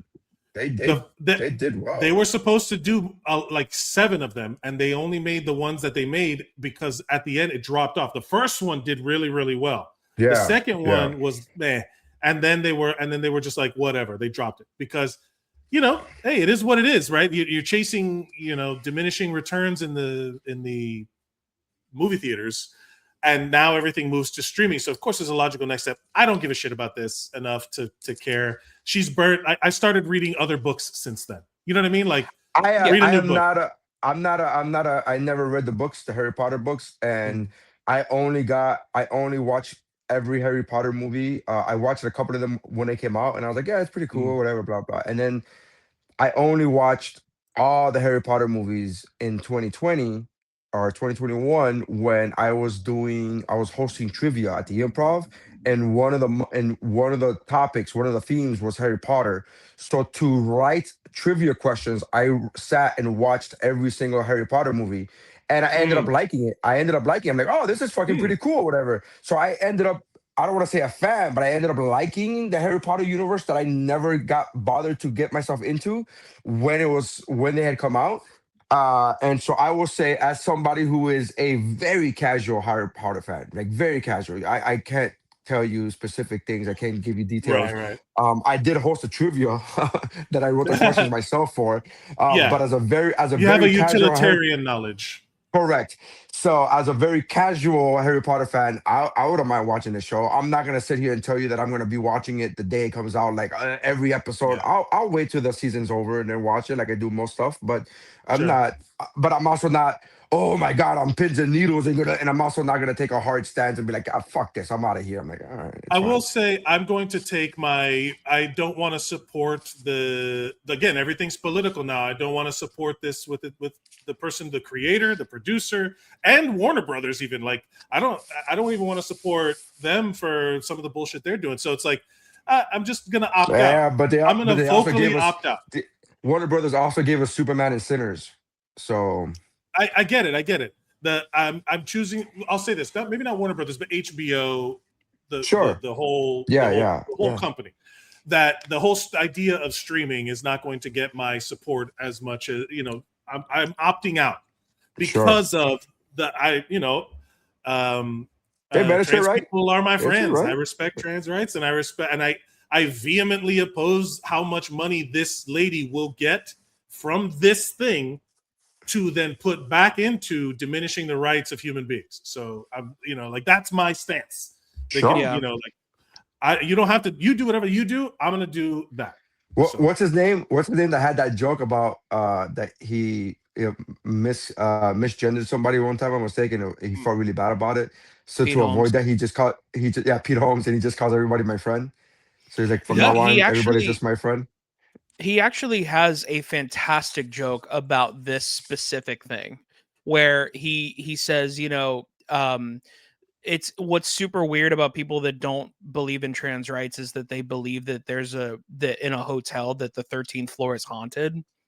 And so and what's funny is if you go on the elevator, there's no 13 button. So you press the 14 button. So in a weird way, that's still the 13th floor. Yeah. It's just disguise. It's just saying that it's the 14th. It identifies as the 14th floor. Yeah, that's the word. It identifies as the 14th floor. And even so much so, he even talks about the whole Harry Potter thing, which one of my favorite things about Pete Holmes is that he's very spiritual, like I am. And one of the things that he talks about is I think people, which I fully agree with this, where he's like, if you believe in God, you must be a egotistical, narcissistic piece of shit if you think that God is mad at you, because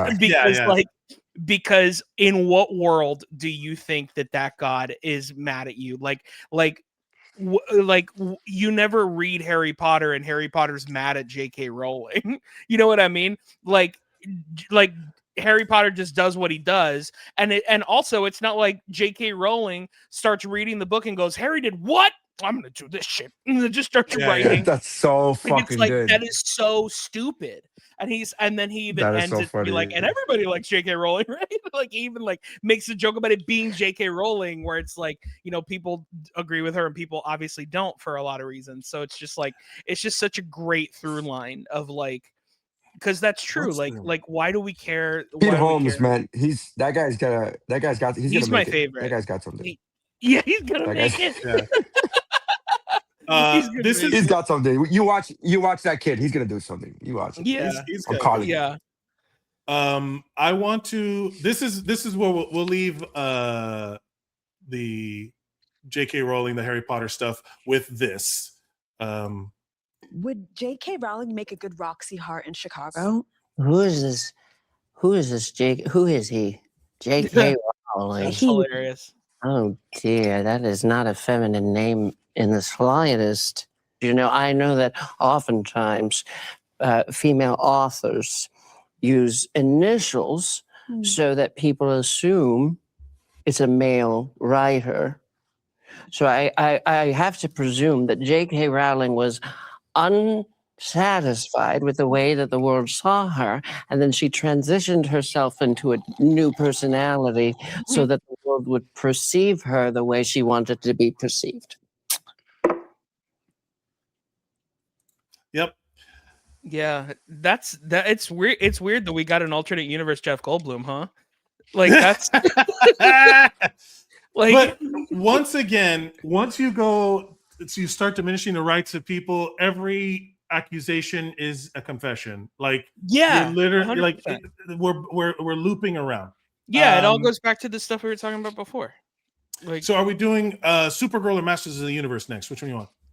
Masters, go to Masters, man. Masters. Here we go. Is it the newest trailer? Yeah. Yeah, the newest one's great. Is it? I thought so. I know most of you don't remember me,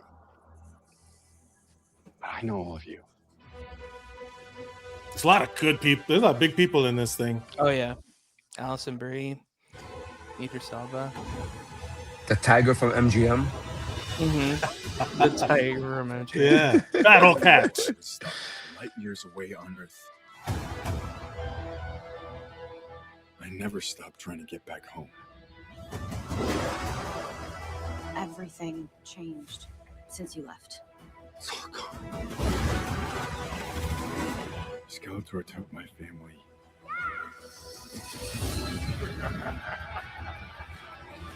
And he destroyed our world. Eva Lynn. It's not my fault.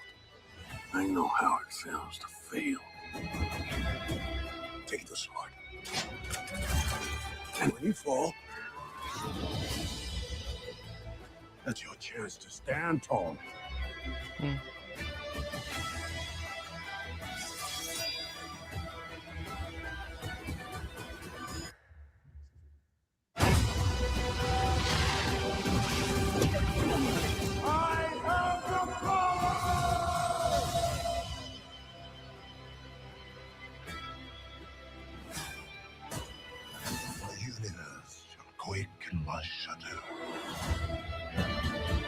I mean, this is my home. I'm gonna fight for it. But I can't do it without you. Somebody wants to brawl. I need every man, woman, or whatever that is. they had to throw an MCU style wink to the camera joke.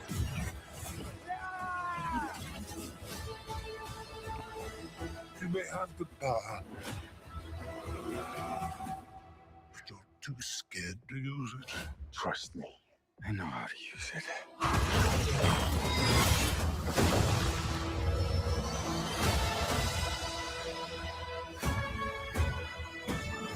You tell everyone that you're from another planet. It just makes you sound a little very crazy.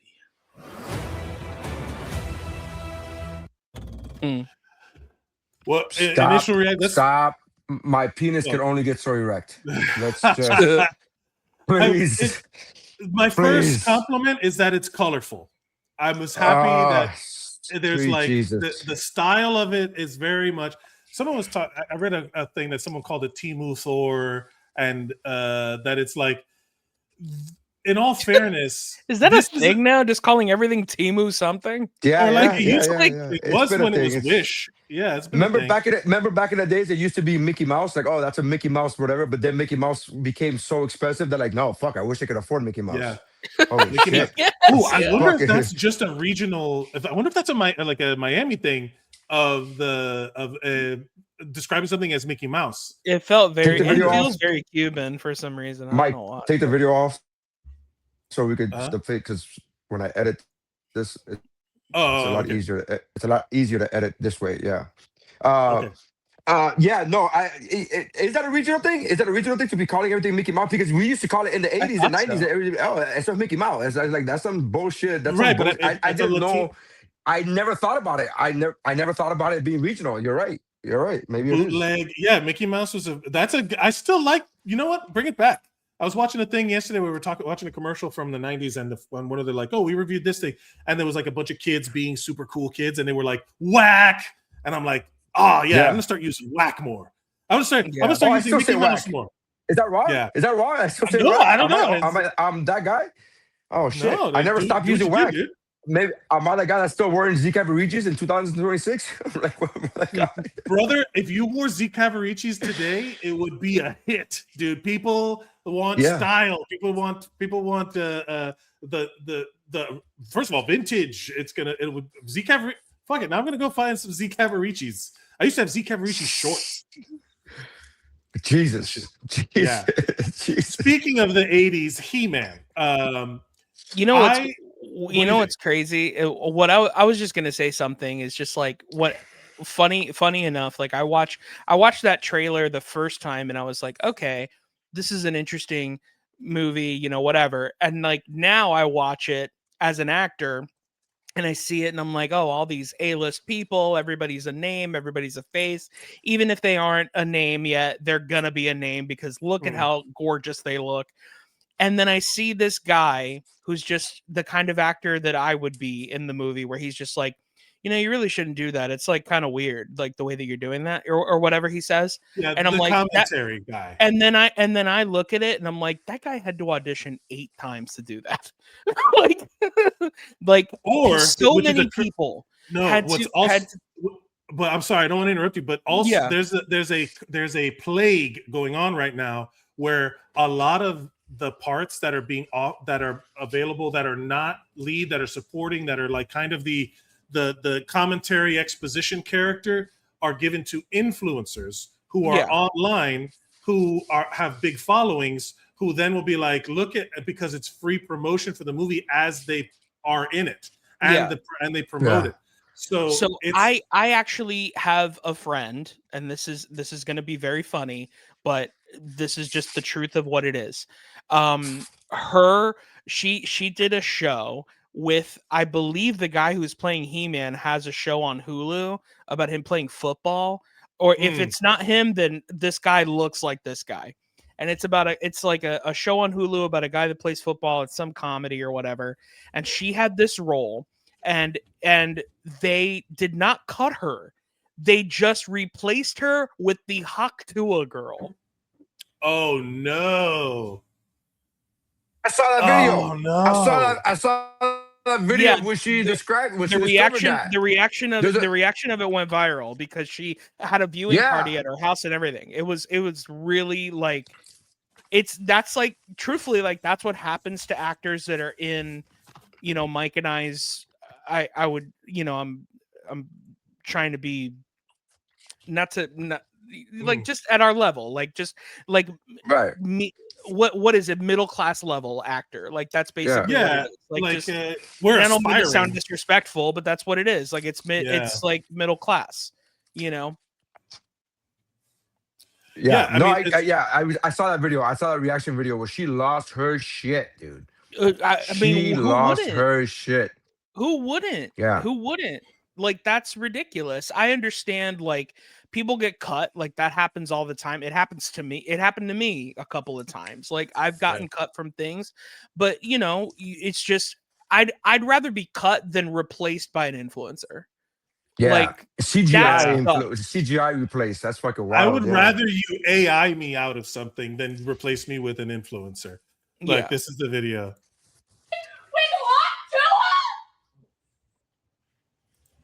Pobrecita. Oh my God.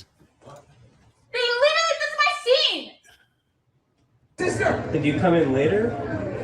No, this is literally my scene. I was fine. All right, guys, I gotta make an announcement. Russ Holiday, just officially. No, we literally did this too, and I said with something about Chernobyl. And I said something about chicken tenders. Yeah! You know, I was thinking about it, it's like everything that happened, it's like. Wow, that's like, devastating. Yeah. Oh wow. Yeah. Oh my gosh. So she's justified. Man, wow. So here's the thing. Dude. She is a comedian. She's an improviser. So part of me when I first saw this was like, is this a bit? Is there a possibility that this is a bit? I legitimately thought when I saw it, and again, I don't know who this person is. She's your friend, so she's a real person now. But when I saw it, I thought she's playing this up. She might be upset. I'm not saying she's not, and I'm not saying she doesn't have reason to. But to me, That's I'm exactly like, look at the range. I thought, man, look at the range of this actress. She is fucking showing off right now. She is going balls out with the reaction to get this viral moment. Right? It fucking worked. Because I heard about it, I saw it, and I was like, yeah, that's what I thought. You assumed this was part of the, like, you assumed it was orchestrated to get views. I assumed that it was exaggerated to get views. This is my assumption when I first saw the video months ago was this was her. She was obviously and honestly upset. It wasn't like she staged this. Like she knew. I don't believe she knew she was replaced prior to this moment. But I believed in that moment when I first saw it months ago. I thought as soon as she saw it, she's like, I'm gonna fucking amp it up right now because this is gonna go viral. That's what I thought. Well, this is just my thought. Is like so. I do know for a fact that it actually happened. So that I do know but what I don't know, because I didn't ask about it, is if it was played up. Now, if it was, which I think it was, she's a genius. Because the truth is that clip going viral is her being like, well, you're gonna know that it was supposed to be me. You know what I mean? Yeah. And that is more important than the Hawk Tuah girl being in that show. Right now, and then if and when she gets another role, she would then be like, "Hey, the girl who went viral." But they'll be that's so funny. But they'll be like, "Hey, the girl who got replaced by the Hawk Tuah girl is in this show XYZ." So that's another thing. It's gonna be. I thought it was genius when I saw it. I was like, "Oh, I think so she's too. hamming it up." I think so too. I thought she was hamming it up, but good for her. Good for her. Yeah, people are saying it's a sketch. It's based on a sketch of something. But I also fully believe that the reality of this could be true, right? Like, no, Mike is telling you. Mike is telling you he knows her personally. Mike is telling you behind the curtains. What I'm saying is, 100% happened. I would believe a person would get this worked up overseeing it, but people are saying so. It is a real thing. It really happened. It's just a matter of like, at what point did the idea of presenting this, come up? Because if that's a genuine reaction, I believe it. Like I would be fucking livid if like I was doing a thing and all of a sudden I invited people over to do it, like to watch. Like, everybody has stories like that, though. Everybody has stories of like they invite friends and family over to watch their episodes, and when it airs, they got cut. Everybody has stories like that. The difference between those stories that everybody has had throughout the years, including Angela Johnson, who writes about it in her book, she got cut off from CSI. The difference is that she did not get replaced by the Hawk Tuah girl. like I think that's the nail in the coffin, because like that's a nice twist. That's the nice twist right there, man. Yeah, like as actors, we understand like that's just part of the process. Like you cut out the scene, you cut out a scene for time or like whatever. Like it just or it wasn't as necessary as you thought it would be. But it's like, no, this scene word for word Like we're learning as she's screaming these lines out that they're being said on the television. Chicken tenders. Chicken tenders. Yeah. What's with Chernobyl? Like it's funny because I just this Sunday we have a friend that their brother was on a reality show, right? And they were like, let's have a screening party just for fun, just an excuse to hang out and watch the thing.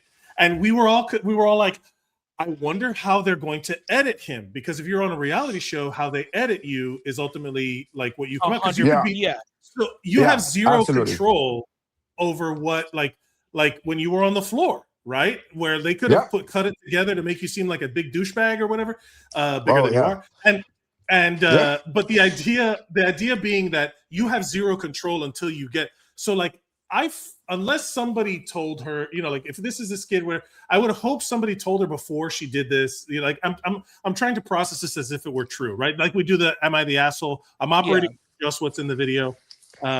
If I was in that situation where I invited people over, I would have hoped somebody, one of my managers, an agent, someone from the production was like, hey, sorry, you got cut out. Hey, I'm going to fuck with it online. Okay, do it. It'll bring promotion to the show. But here's the thing. But would the manager of a bit player that had 2 lines know that this was going to get cut out prior? Would they have that knowledge?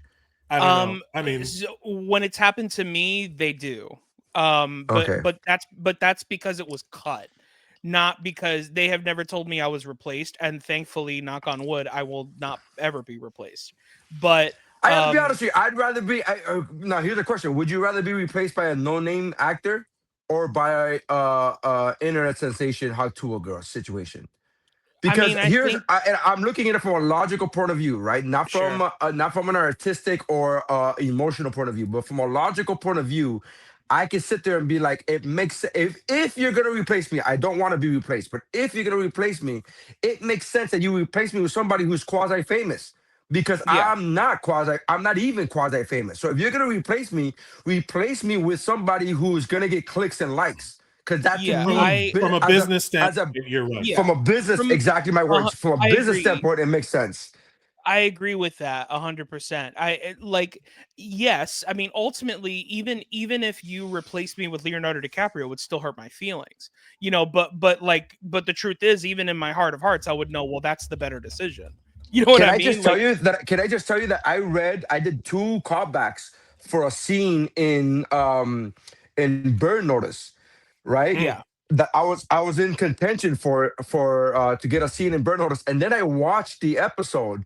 And the guy who ended up getting my role was so much better looking, and he was an actual established actor. He's the guy, the Puerto Rican dude in the movie Transformers, where he goes, "Oh, we go back to my plate. When we go back home, I'm gonna get you some habichuelas." And like he did that shit. He did that on the plane. Yeah. He was one of the military guys on the plane. One of the Hispanic guy on the military plane. When they were escorting the tail of the Decepticon, when they were escorting that back to whatever, and they went back into the desert, all that shit. That's the guy who ended me. That guy got the role that I auditioned for twice, that I did 2 callbacks for on Burn Notice, and I saw the fucking episode, and I was like, "Oh, this guy's way better than me." Like he's not only extremely better looking than me, especially then that I was super fat, but he was so much better looking than me. And on top of that, he's an established actor that I have only done web series. So, like, who the fuck? Why would you not get this guy? Why would you not get him? He's amazing. Get this guy, please. It's great. I did, because you cost less, Neri. Dude, I did this. So true. I did something very similar. I did 3 callbacks, I think, for this television series Nosferatu, which is it was Stephen King's son wrote a book called Nosferatu, and they were trying to they made it into a series with the guy that plays Spock in the new Star Trek. I got really close, and they ended up going with this other guy, and I watched it, and it's crazy because as I was doing it, you would think the character was me. He calls everybody dude. Like he's just just so incredibly me. The only thing that was different was that he rode a motorcycle. And I was like, okay, so I don't look like I can ride a motorcycle, but I'm definitely the guy that's like, you know, could be like, hey, dude, like, is everything okay? Like, you know, whatever. And so they end up going. So they end up going with another guy, and usually it's what I always think. It's like, okay, the one with the better looking guy, you know, whatever. The guy they ended up going with was actually was bigger than me as like body wise, and also was a black dude as well. So I was like, okay, that's interesting. Maybe they changed the character a little bit. Nope. He's still the guy that says dude all the time and rides a motorcycle and like is just like a guy that looks like he would never talk like that.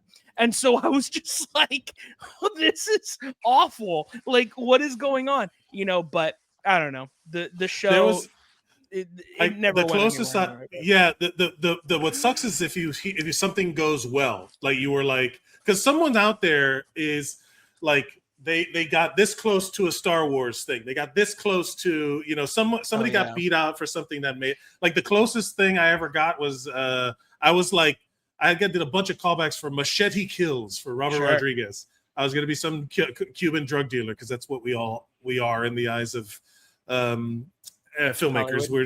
Yeah, and I was just, you know, I went in the eyes of a Mexican fucking director. yeah. But I was supposed to. I wish I knew which. He's the drug dealer guy. And but it was between me and another guy, and then it's like a full part. I had no business auditioning for it. I just happened to be visually what they were kind of like going for. If I would have, it's one of those like what ifs. Like, what if I would have gotten it? I'd be working with Robert Rodriguez right now. I could have been in Book of Boba Fett or some shit. Because once you're in, then you just stay in the circles of the same people. That's the thing, is that it's the goal is always to get something.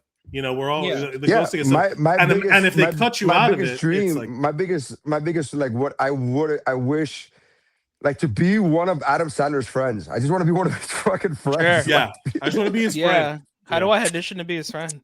All right, let's dismount. The last thing on the books for us today is Supergirl. Let's do this.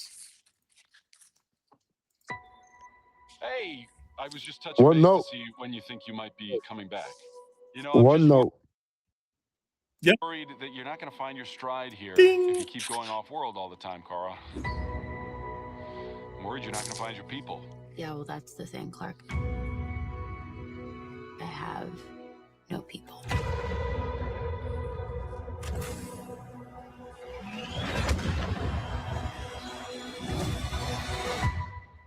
Home is wherever you are, buddy. She plays a solid drunk. I buy it. Crypto and I at least had each other. Honestly, I thought we were lucky. But look, almost by definition runs out.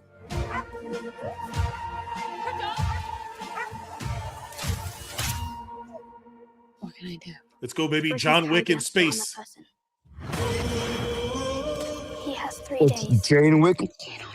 Jane Wick. It's a crime of the Yellow Hills. He murdered my innocent family.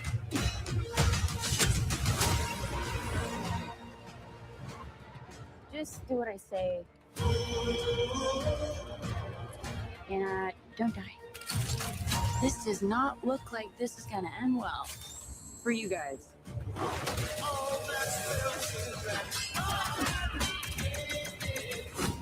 Stop. You're hurting my head. There he is. The man.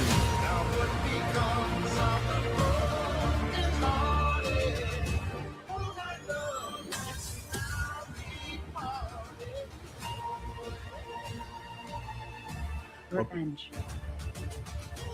It won't take your pain away. Do you think it's giving away too much at this point? Maybe. Oh. That's kind of how I feel about most trailers, but Your eyes are beautiful when you cry. A lot of pain, huh?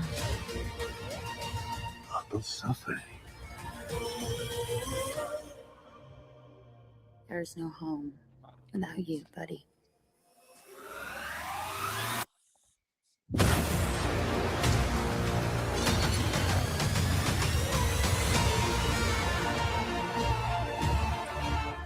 Aren't you the ditz from that dive bar? Funny. That's what I've been calling you. Touche.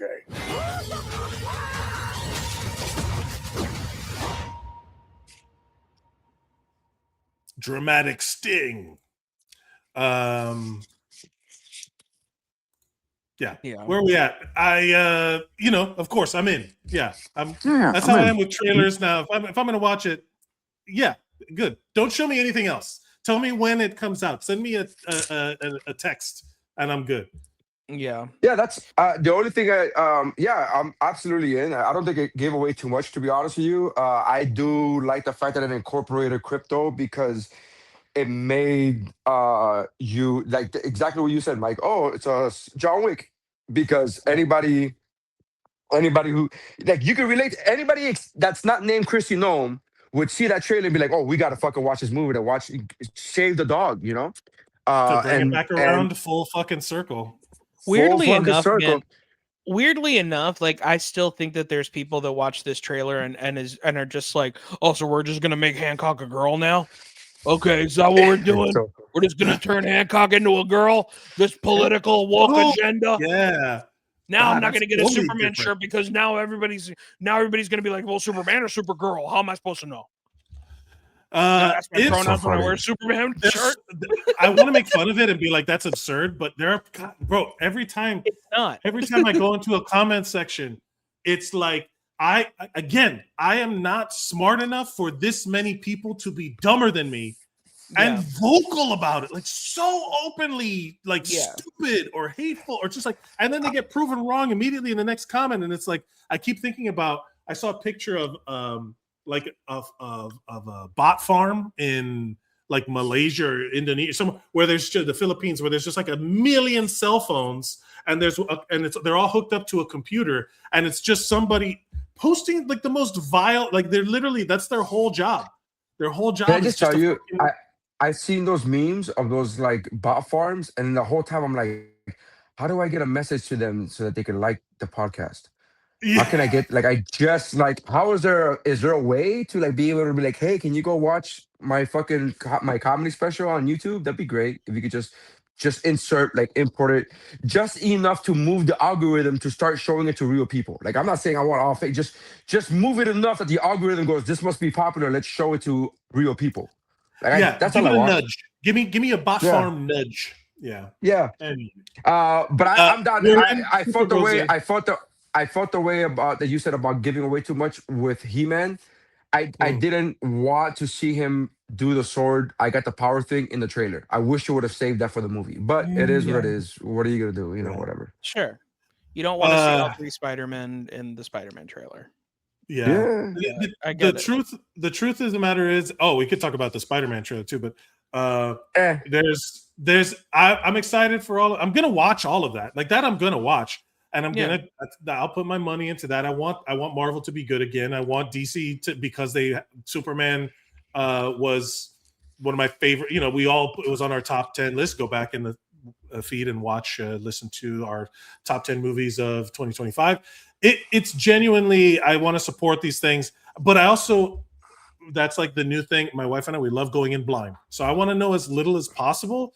Sometimes these give away too much. It doesn't matter for your wife. She could have already seen the movie and she won't even remember. Like, what do you mean? She doesn't even remember she's seen it. It matters to me. I'm the guy from The Notebook having to tell the story over and over. Right. Okay. I'm the guy. That's so funny. Reading my well, look, the news is wild. Nobody with a private account should be allowed to post, interact with content, and we're going to watch these things and put our money where we support with our politics. Is there anything, Mike Valdez? Thank you for being here with us. Thank you for having me. Part of the show at this point. We love you. And is there anything you'd like to promote before we go? Not right now. Just follow me on Instagram at Mike Valdez. lost Mike Valdez. Follow him at Mike Valdez. Support all these guys. Like, Mike is doing amazing things. Neri's doing amazing things. Just support people doing stuff. It costs zero money to like a post, to reshare a post, just to show that you support somebody and find them funny or find them interesting. Valid. I'll say that if you follow at Zeros on Heroes on all social media platforms, because I got new stuff coming out there, and you can follow me at Mike Mercadal for all stuff, because there will be new content brewing. Neri, what do you got going on, and send us home? Nothing, but I just got my stand-up clips. I'm with stand-up clips, but also with skits that I'm trying to do, or what's that thing called where you're doing here, where it's just your face and you're talking and you're like, what's going on with this dude? Just giving that shit. Anyways, all comedy related. No, it's all content, but there's a word for where it's just a talking head. That's what it is. I'm doing talking head commentary on posts, on viral things, but it's all comedy related. So do me a favor, try to watch those, share those, save those clips. And Bot Farms, are you everything listening? is on my social media. Everything is come on, Bot Farms. Hurry up, Bot Farms. Let me know how many rupos I gotta send you, and everything is at whatwashisname.com. And if you're watching this, you already know how to spell my name, because it's at the bottom of this right there. But that's right, baby. That's and what do we gotta say to our that's how people winning is before done. we go? So let's get it out of here. That's how winning is done. Goodbye, That's everybody. how winning is done.